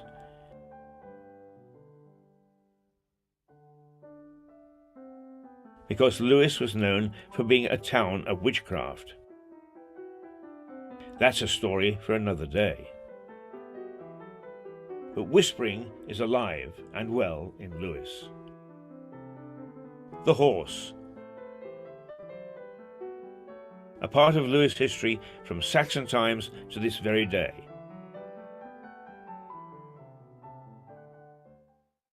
We've talked horses today. How the Lewes Hunt tears down the High Street on Boxing Day. How the Prince Regent risked his neck by driving a coach and four down Keir Street. And how the old Lewes racecourse at one time flourished, but today is lost. Thankfully, not forgotten. Oh, exhausting. I feel like a drink. No pub up here. Whoa!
Okay, and welcome back to Mirador Television. That was part 2, episode 4, I believe, of Bloody History of a Tiny Town. So I do have another story here to go through. I believe Stuart or Keith will be joining me in a moment. Oh, there he is. You can't keep a good man down. Is this Stuart's coffee? So One back or No. Did you say that the people okay, doing fruit, all right. You know what? fruit would deliver a Christmas tree at home? yes, from the Okay. Yeah, ask for Sam. So we have a story here from sorry. Sussex World. Instructions on how to get a Christmas tree in Lewes. Honestly. They've got ones that wait. Sussex Town residents. East Sussex Town residents without water since Monday evening, this article says. Since Monday, the 12th of December, houses have not had water in Hastings or Battle, are the two towns. Oh, Penny Marshall as well. They haven't had water since Monday morning because the pipes have frozen over. Right. Well, Battle is a lovely town. Do you know Battle? I've never been. I've heard you speak about it. I rave about Battle. I like Battle. In fact, just before lockdown, I took myself off for a holiday weekend there. I have some friends there, but I just wandered around, and it was a lovely town. And I stayed in the very, very, very old hotel, which has got rooms that look as if you play football in it, and the bath you could swim in. It's great. They made me feel very comfortable and very happy and very welcome. And there was a lovely Thai restaurant there. I'm not a aficionado of Thai, but I had a lovely meal, a lovely chat to the people who are running it. And all in all, it is a very quaint town.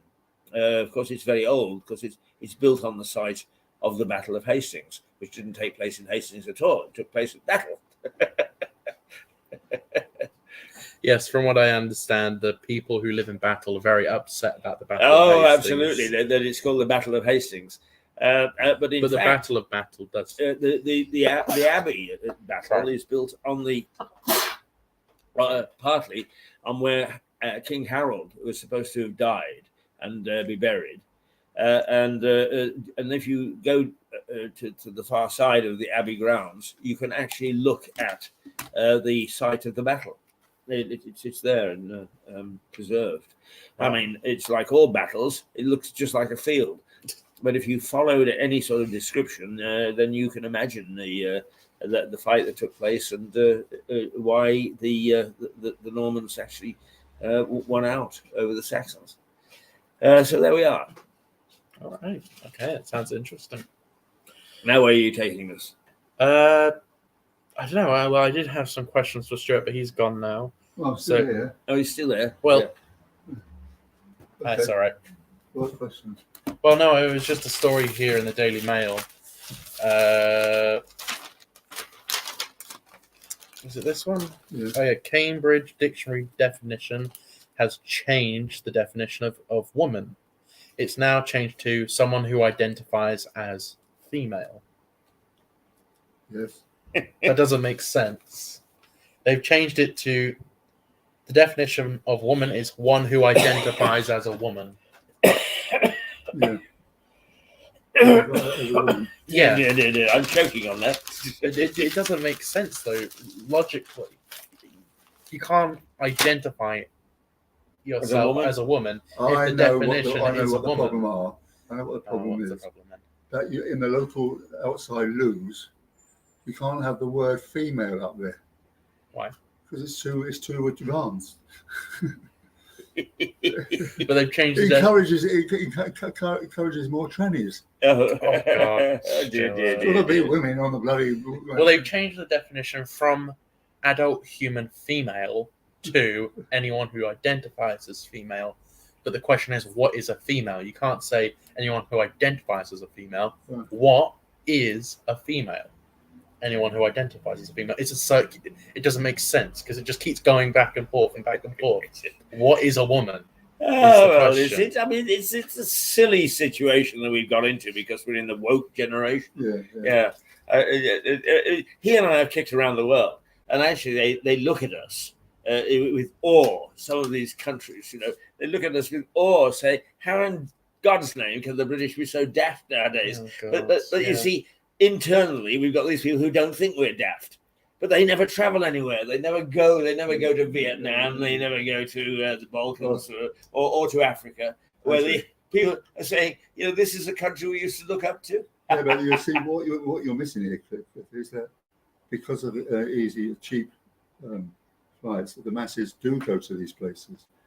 And they go to Vietnam, or they absolutely destroy the bloody culture of the place. Never mind that, Yeah. But actually, Stuart, I would take you up on that. What they do is they actually go to Blackpool, reconstructed in Vietnam. They don't go out into the countryside. They don't go into the villages. They don't talk to the people. I mean, it's the same as Spain and Portugal. Is You go walk into a Portuguese town now, and the first thing you see is an English pub and a sign for English breakfast. Well, the last time I was in Vietnam, I used to spoke to the Minister of Tourism, and I said, "Why don't you all these people from England down the Cookfield underground? You see the North Vietnamese and the Vietcong had to greet this whole Network of tunnels. Network of tunnels." And I said, if they happen to be English, stick them down there and leave them down there, will you? So we're going to have to cope with them ourselves. Oh, we love you out there. We just love you. Why don't you play a little Christmas jingle, Max? Let's get everybody in the spirit. Yeah, we'll play one in a minute. Okay. Oh, you got another question for No, I just need to find it first. Oh, so right. you give me too short of time to find stuff. Okay. I think in broadcast there should be something there. Yes. Yes. There. That looks like. All right. Yeah. We'll play this. It's just a minute long. Yeah. All right. Here we go. Let's get into the spirit.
Yeah, we'll have a little chat. All right, and we're back. I am going again have my haircut at 12 noon at Grizzlies. He laughs because I get it done once every 2 weeks. But you look after your hair the way you look after your teeth. You make sure that they're trimmed and so on. I mean, you've got a great big head of hair. Well, I've not had a haircut in nearly 3 years now. Well, one could believe that. Yeah.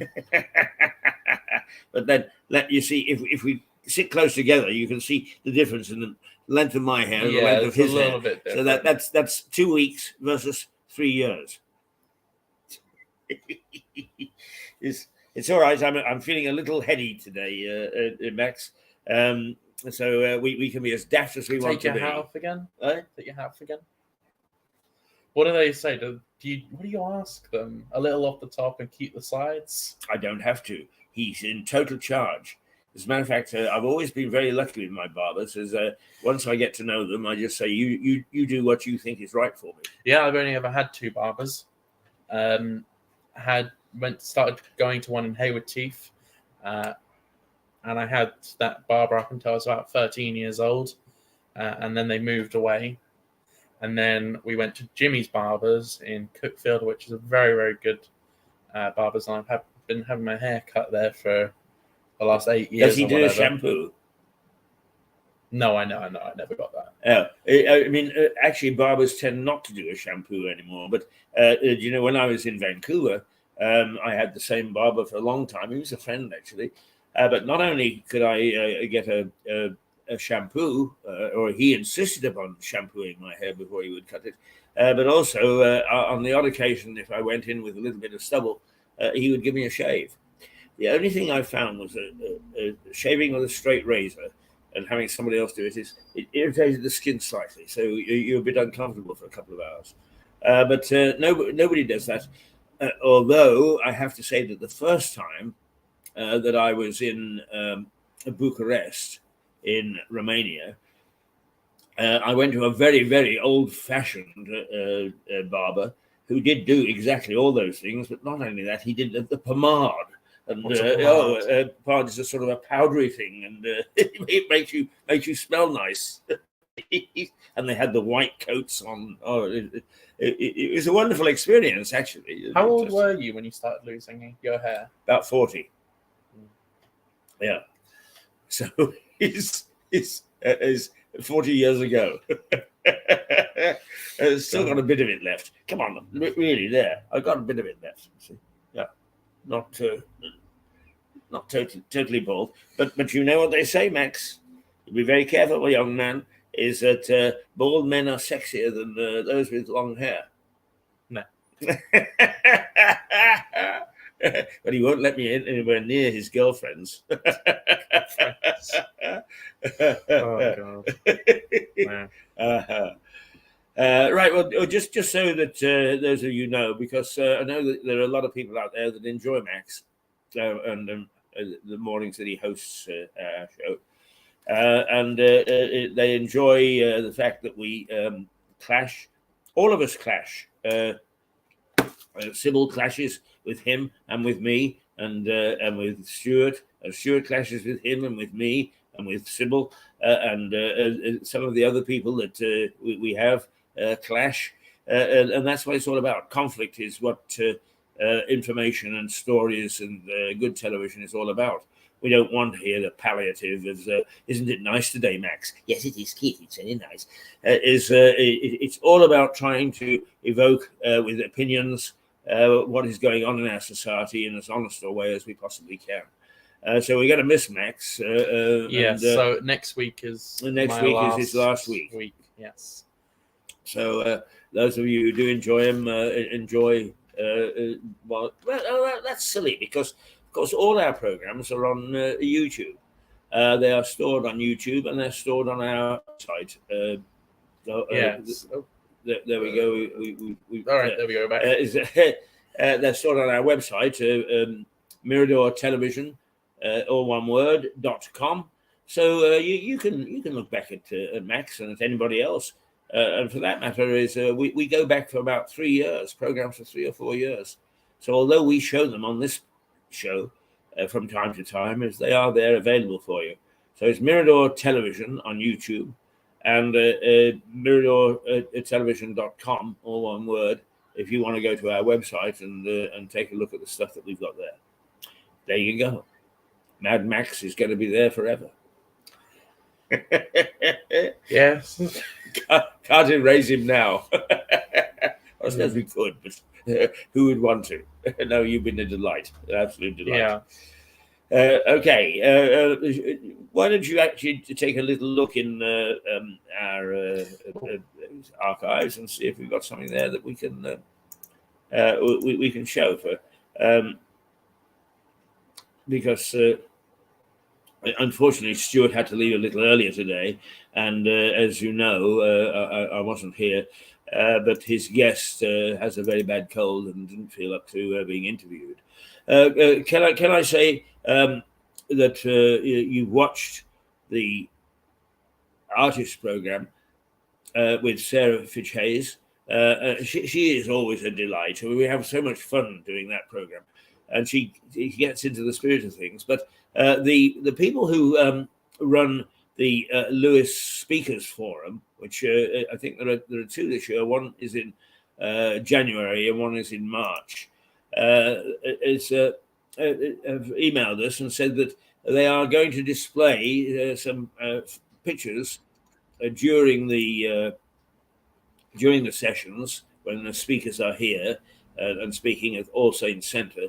They're going to put some pictures up from a Brighton artist, and would we like to interview the Brighton artist? And I've come back and said yes, we would very much like to interview her. So there's another for those who are keen on art. We can find out a little bit of a more dimension, and as I said to him, it will complement Sarah's show. You can never replace it. Sarah's show is just unique. I mean, she's such a great girl, but we will be doing a little bit of art. And long after Max has left us, but in January and February and March, we will be interviewing a selection of speakers who are appearing at the book festival, and they are authors of some note. I mean, one of them is the former politician, the Liberal leader. And that will come back to me at the moment. But they are all authors of considerable note and people of considerable note. So do tap in from time to time, because there will be some interesting interviews. And we will indeed, before perhaps early next week, actually interview Mark Rattray, who is the organizer of the book festival, and a great job he does. He does a very, very good job. And Mark was on last year telling us what was coming up, and we'll get him on this year to explain to you what the Speakers Festival is all about, because it's very popular. A lot of the sessions are sold out, and there are many and varied authors to suit almost every taste. I had last year, one of the authors was the former head of the spy unit in London, GCHQ, and he was very interesting in explaining how 007 is changing because of the internet. Is that he waves a cyber stick now rather than a Luger or what was his, a Beretta, wasn't it? It's a Beretta that he had. I don't know. I've never watched James Bond. Have you not? Oh well, then I wouldn't tell Liza that because since she sang with the band that made a lot of the James Bond music. Yeah. She'd be very offended. You better actually put one up. Find one on Facebook, or not Facebook, but on YouTube or something, and watch one just out of interest. Mind you, get one of the early ones. The early ones are very good because they are they're faithful to the books. A lot of films just don't interest me. I've never watched Harry Potter. I've never watched Lord of the Rings. I've only ever watched 2 Marvel films, Deadpool 1 and Deadpool 2. No, just none of the fantasy stuff interests me whatsoever.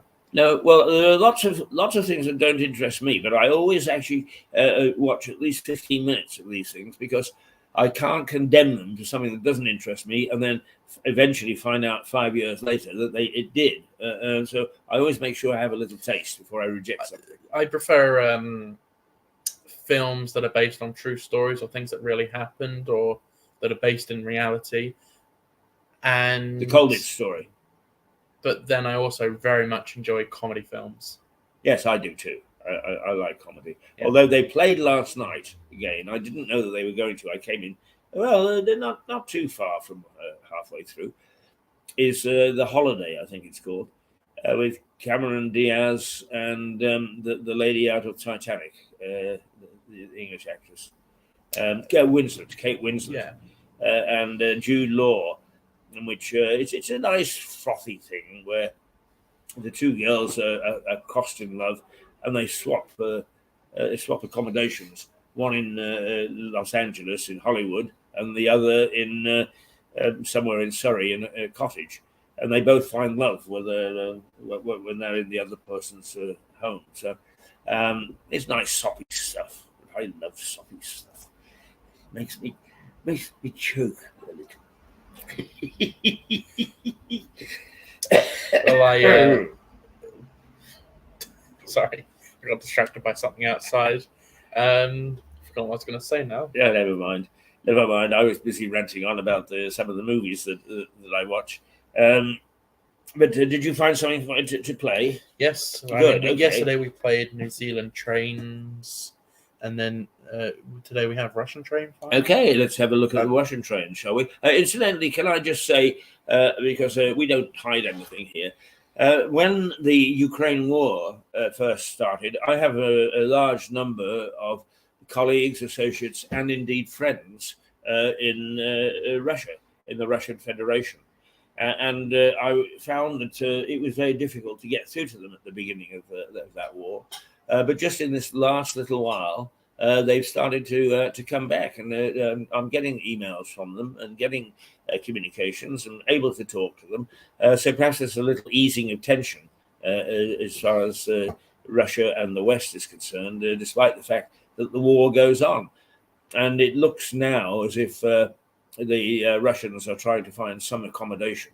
That they've discovered that fighting a modern war with modern weapons, when people on the ground aren't going to give in, isn't as easy as it sounds. And that's a lesson to be learned. Anyway, that's me, and I was just interested that we are now getting back communications with those places that have been denied to us a little while. All right, shall I go play it? Yes, here's right. Russia. Here we go.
Now, I like Russia and I like Russians. The fact that their leadership is out of kilter with, I think, most of the country is beside the point, because actually, if you start to look at leaderships around the world, that's true of so-called democratic countries as well as those that are quasi-democratic, like Russia. I mean, I think that our government, and I say this, embracing the fact that we've got also, as part of our parliamentary democracy, we've got an opposition who have no authority or no power but different views is in this. I think that we've lost faith in many instances. We've lost faith in the entire government structure at the moment, and so are we that different to Russians? Well, are we that different to the Russian government? Yes, obviously. But are we different in the fact that that the Russian government is disaffected to its citizenship, and that our government is disaffected to our citizenship? Not much difference there, I think. Anyway, now when we started off this morning, Max, we talked about the asylum thing, and you rightly are very sceptical. And I did say that the things are outlined in what is a blueprint for action, as Rishi Sunak calls it. So can I run through just 3 or 4 of the points that he's saying? Yeah. Right. Okay, so Albania, the Prime Minister said that while Germany, France and Sweden each rejected almost all Albanian asylum claims, Britain allowed more than half. Under his plan, the vast majority of claims from Albanians yes, apparently Britain allowed more than half of the Albanian asylum claims.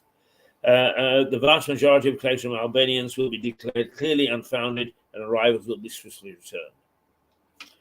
Migrant accommodation, because you've got some thoughts on this, haven't you? Yeah. There have been concerns about the 40,000 migrants currently housed in hotels on full board at a cost of at least £5.5 million a day. I cannot work that out for a month. I'm going to be very careful with how I word this. Your local hotel would have been contacted. The government has now contacted every hotel in the country to ask them to house migrants. Every hotel, that is. They had the option to say no? They have the option, yes, right. For now. Yeah. Anyway, what he says is 10,000 places have already been identified in cheaper, more basic accommodation, such as holiday parks, which is pontoons, which has not found much favour, disused student halls, and surplus military sites, which would come at half the cost of hotels. Is that an answer to the problem, or should we actually be because we're turning people again? The accommodation has been found in holiday parks, disused student halls, and surplus military sites, which would come at half the cost of hotels. Whilst in theory that is a better solution and cheaper, the point still stands. They shouldn't be here. Right, I agree with you. Policing the channel. The current fragmented system will be replaced with a unified small boats operation. With 2 police officers, actual community officers. On the streets? Yeah. Wow. This must be somebody in the court today. Did you not see that? Just literally just walked past the window. Right. No, I was busy looking at this policing the channel. Unified Small Boats Operation Command. It'll bring together the military, border force, and the National Crime Agency to tackle the problem, ranging from intelligence gathering on traffickers to intercepting vessels in the channel. One of the things they're bringing agencies together is who's in charge. And agencies, they tend to always want to stick with their own hierarchy, their own structure. That will have to be overcome if that's going to work. Asylum reform. The PM vowed to abolish the backlog of initial asylum decisions by the end of next year. It stands at more than 148,000 cases, clogging up the system. In order to achieve the pledge, the number of Home Office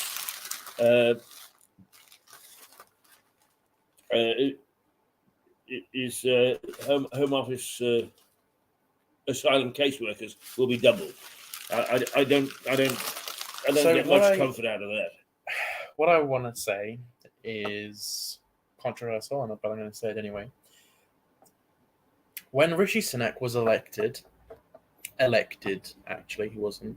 I said, there's only one redeeming quality about Rishi Sunak, is he can deal with the grooming gangs, because the grooming gangs are of one specific ethnicity. So any politician who goes after it is labelled as a racist. I said the one redeeming quality of Rishi Sunak is that he can't be called a racist because he is the same ethnicity as those people committing the majority of the crimes of grooming gangs, that is, specifically. And the reason the police aren't, and this is a quote from the police, the reason the police aren't investigating the grooming gangs is because they don't want to start race relation issues. So they don't want to go after these grooming gangs because it might start race riots.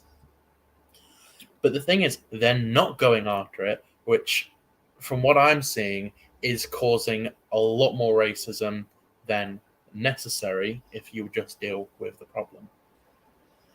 Do you agree with that? Well, more or less. I have to say that I don't think that the government has approached this in any sort of sensible way at all. Because I'm starting to hear people say, you know what? No, I'm sick of these people coming over here because they go over to Rochdale, Whitechapel, all these places, and they get in the grooming gangs. These certain words shouldn't be here. And it's actually having a rise in racism. I'm hearing it firsthand from people. There's a rise in racism because the police aren't dealing with the issues. Well, my view is I don't think that racism has gone away. That I'm very uneasy about bending the knee, etc., because I believe that racism is only eradicated over a period of time as you start to educate youngsters and they come along and they start to take over from the adults. You don't suddenly say it is naughty to be a racist and everybody says, oh, I won't be a racist. These things are quite often stuck in you from the time that you were a child, and you can't get rid of them just like that. So in a broad sense, I agree with you, and I think that racism is probably rising. And much as the Liberals may stamp their little feet, is what they're doing at the moment is no way to eradicate it. No, it's the complete opposite. Yeah. And it's not just that. It's also anti-white racism as well now. You can't get an internship. You can't get a job at MI6. You have to be diverse. They are having specific diversity lists to only hire black, brown, and people from minority backgrounds. Well, that's reverse discrimination, of course, and that when the states actually started to integrate, they found the same problem, and there were lawsuits, and bit by bit they have sorted that out. I'm sorry to hear that is happening here, but I'm sorry, but I think that we've got far too many universities and colleges than we need. What we need is but all of those are saying, oh, we're giving out scholarships to only black people. Well, then close them down. We don't need them. We don't need those colleges. What we need is to go back to the apprenticeship system. I mean, a lot of the things in television, for instance, that you needed to learn is you wouldn't learn at your college. What you should have done is, or if they were available, is training organizations which actually put you into the same sort of situation that you're in here and say, get on with it, and this is how you do it. That's not for university. That's for a different type of thing. I mean, I'm only picking on media because you happen to be here, but at one time we had wonderful apprenticeship schemes with in our factories and engineering organizations where apprentices would go to school 2 days a week and work in the manufacturer or whatever for 3 days a week, and those were the days when we still continue to lead the world in engineering and some of those things which we no longer do. Yeah, we used to produce so much here, technologically wise. Yeah. Obviously, we weren't the most advanced, but we were producing a hell of a lot. course, we also lost. I mean, one of the things that I understand the worry about the strike action as it is at the moment, and people demanding this and demanding that, is we stop ourselves being competitive with the rest of the world. And for instance, we had a huge shipbuilding industry. If a ship was built in Britain, as you knew that it was a work of art, it was solid, it was great, and many people bought shipbuilding. We don't have any ship. Well, the shipbuilders that are left are very few and far between, and they're quite small. The reason being is that the shipbuilding unions started to demand wages, so that we weren't competitive anymore.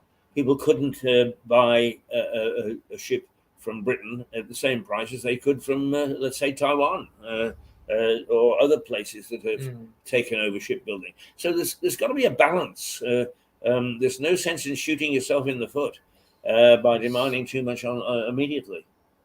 Yeah, there's something weird going on outside with. Now you're looking at all sorts of stuff that's going on outside and wondering what the hell's going on, and so am I, and I couldn't tell you.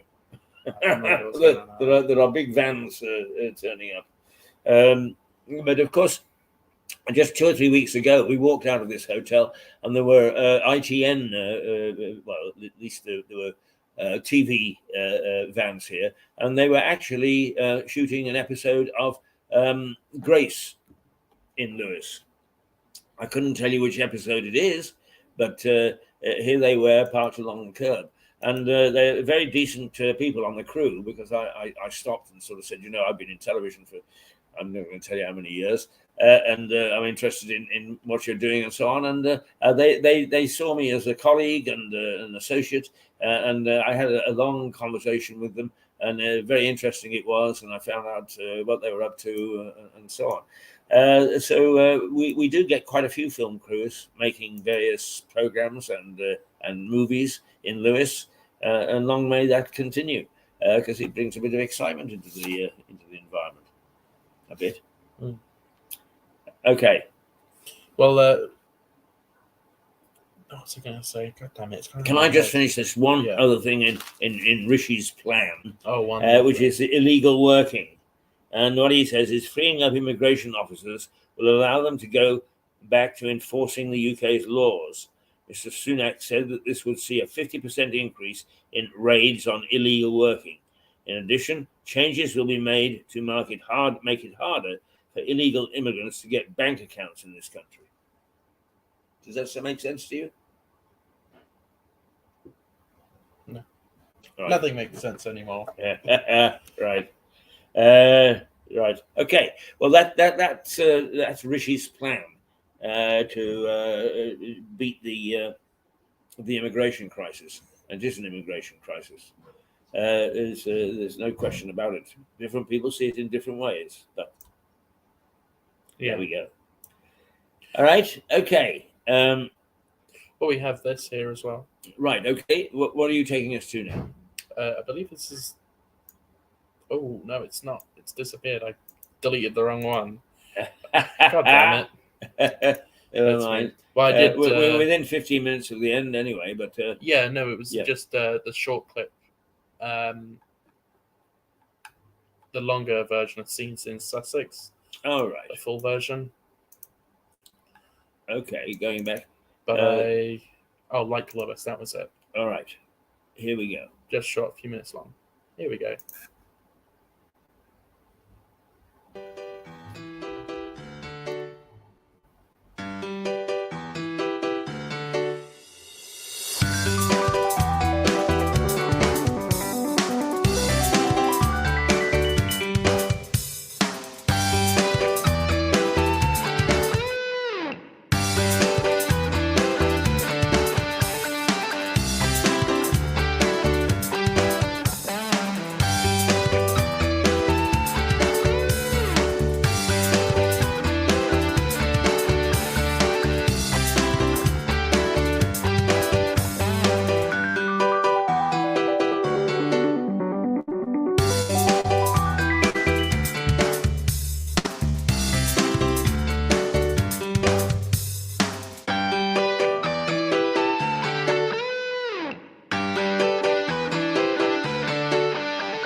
Oh, there you are. That's the town we love.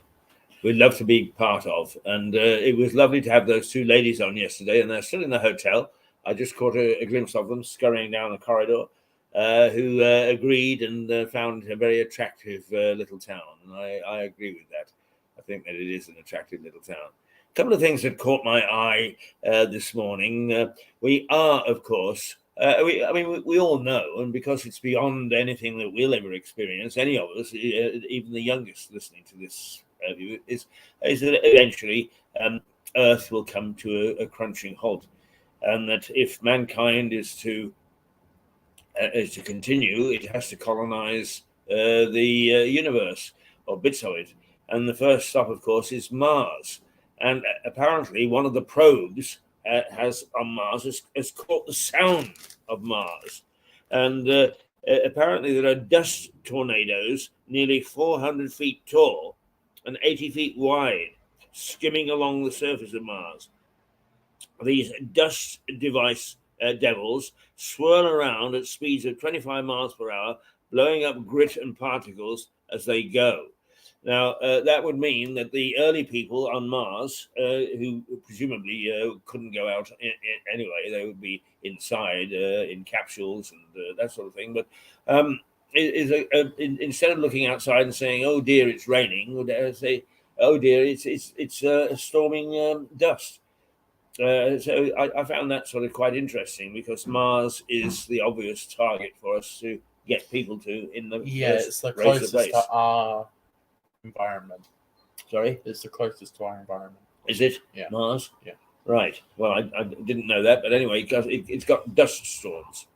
Now, the other story that is we sometimes forget when we talk about continents, that continents have, even though they're being pillaged and forests cut down, so on, still have vast areas of emptiness. And we never think really of Australia as a continent, but it is. It's a very large piece of real estate. And in northwest Australia, two young constables, police officers, were executed in cold blood after being ambushed while responding to reports of a missing person. The officers were among 6 people killed at a remote property in Queensland on Monday, and at least 2 heavily armed gunmen opened fire on 4 officers. So these people had tucked themselves away at the back of beyond. For some reason, they'd got involved in the missing persons thing, and so the police had turned up, presumably thinking that they were just going to have to ask questions. And they came under immediate fire, and 2 of them died. And we never think of what happens in these remote areas. And having traveled through the parts of Nigeria, which are very remote, and also, for that matter, is British Columbia, part of North America, has some very, very remote areas. And this wasn't entirely remote, but one of the things that is often said about me is they call me Mr. Keith. And that comes from the movie In the Heat of the Night. They call me Mr. Tibbs. It's the black police officer caught at a station in a redneck town in the southern United States, and how he is taken on by the redneck sheriff, and they sort of have, if not friends, they start to respect each other. But the reason that I raise that is that in my early days in Canada, which would be in the late 1950s, I worked on the Trans-Canada Highway, and the only way that we could get any weekends is by catching a train out. And we would go to a place called Golden.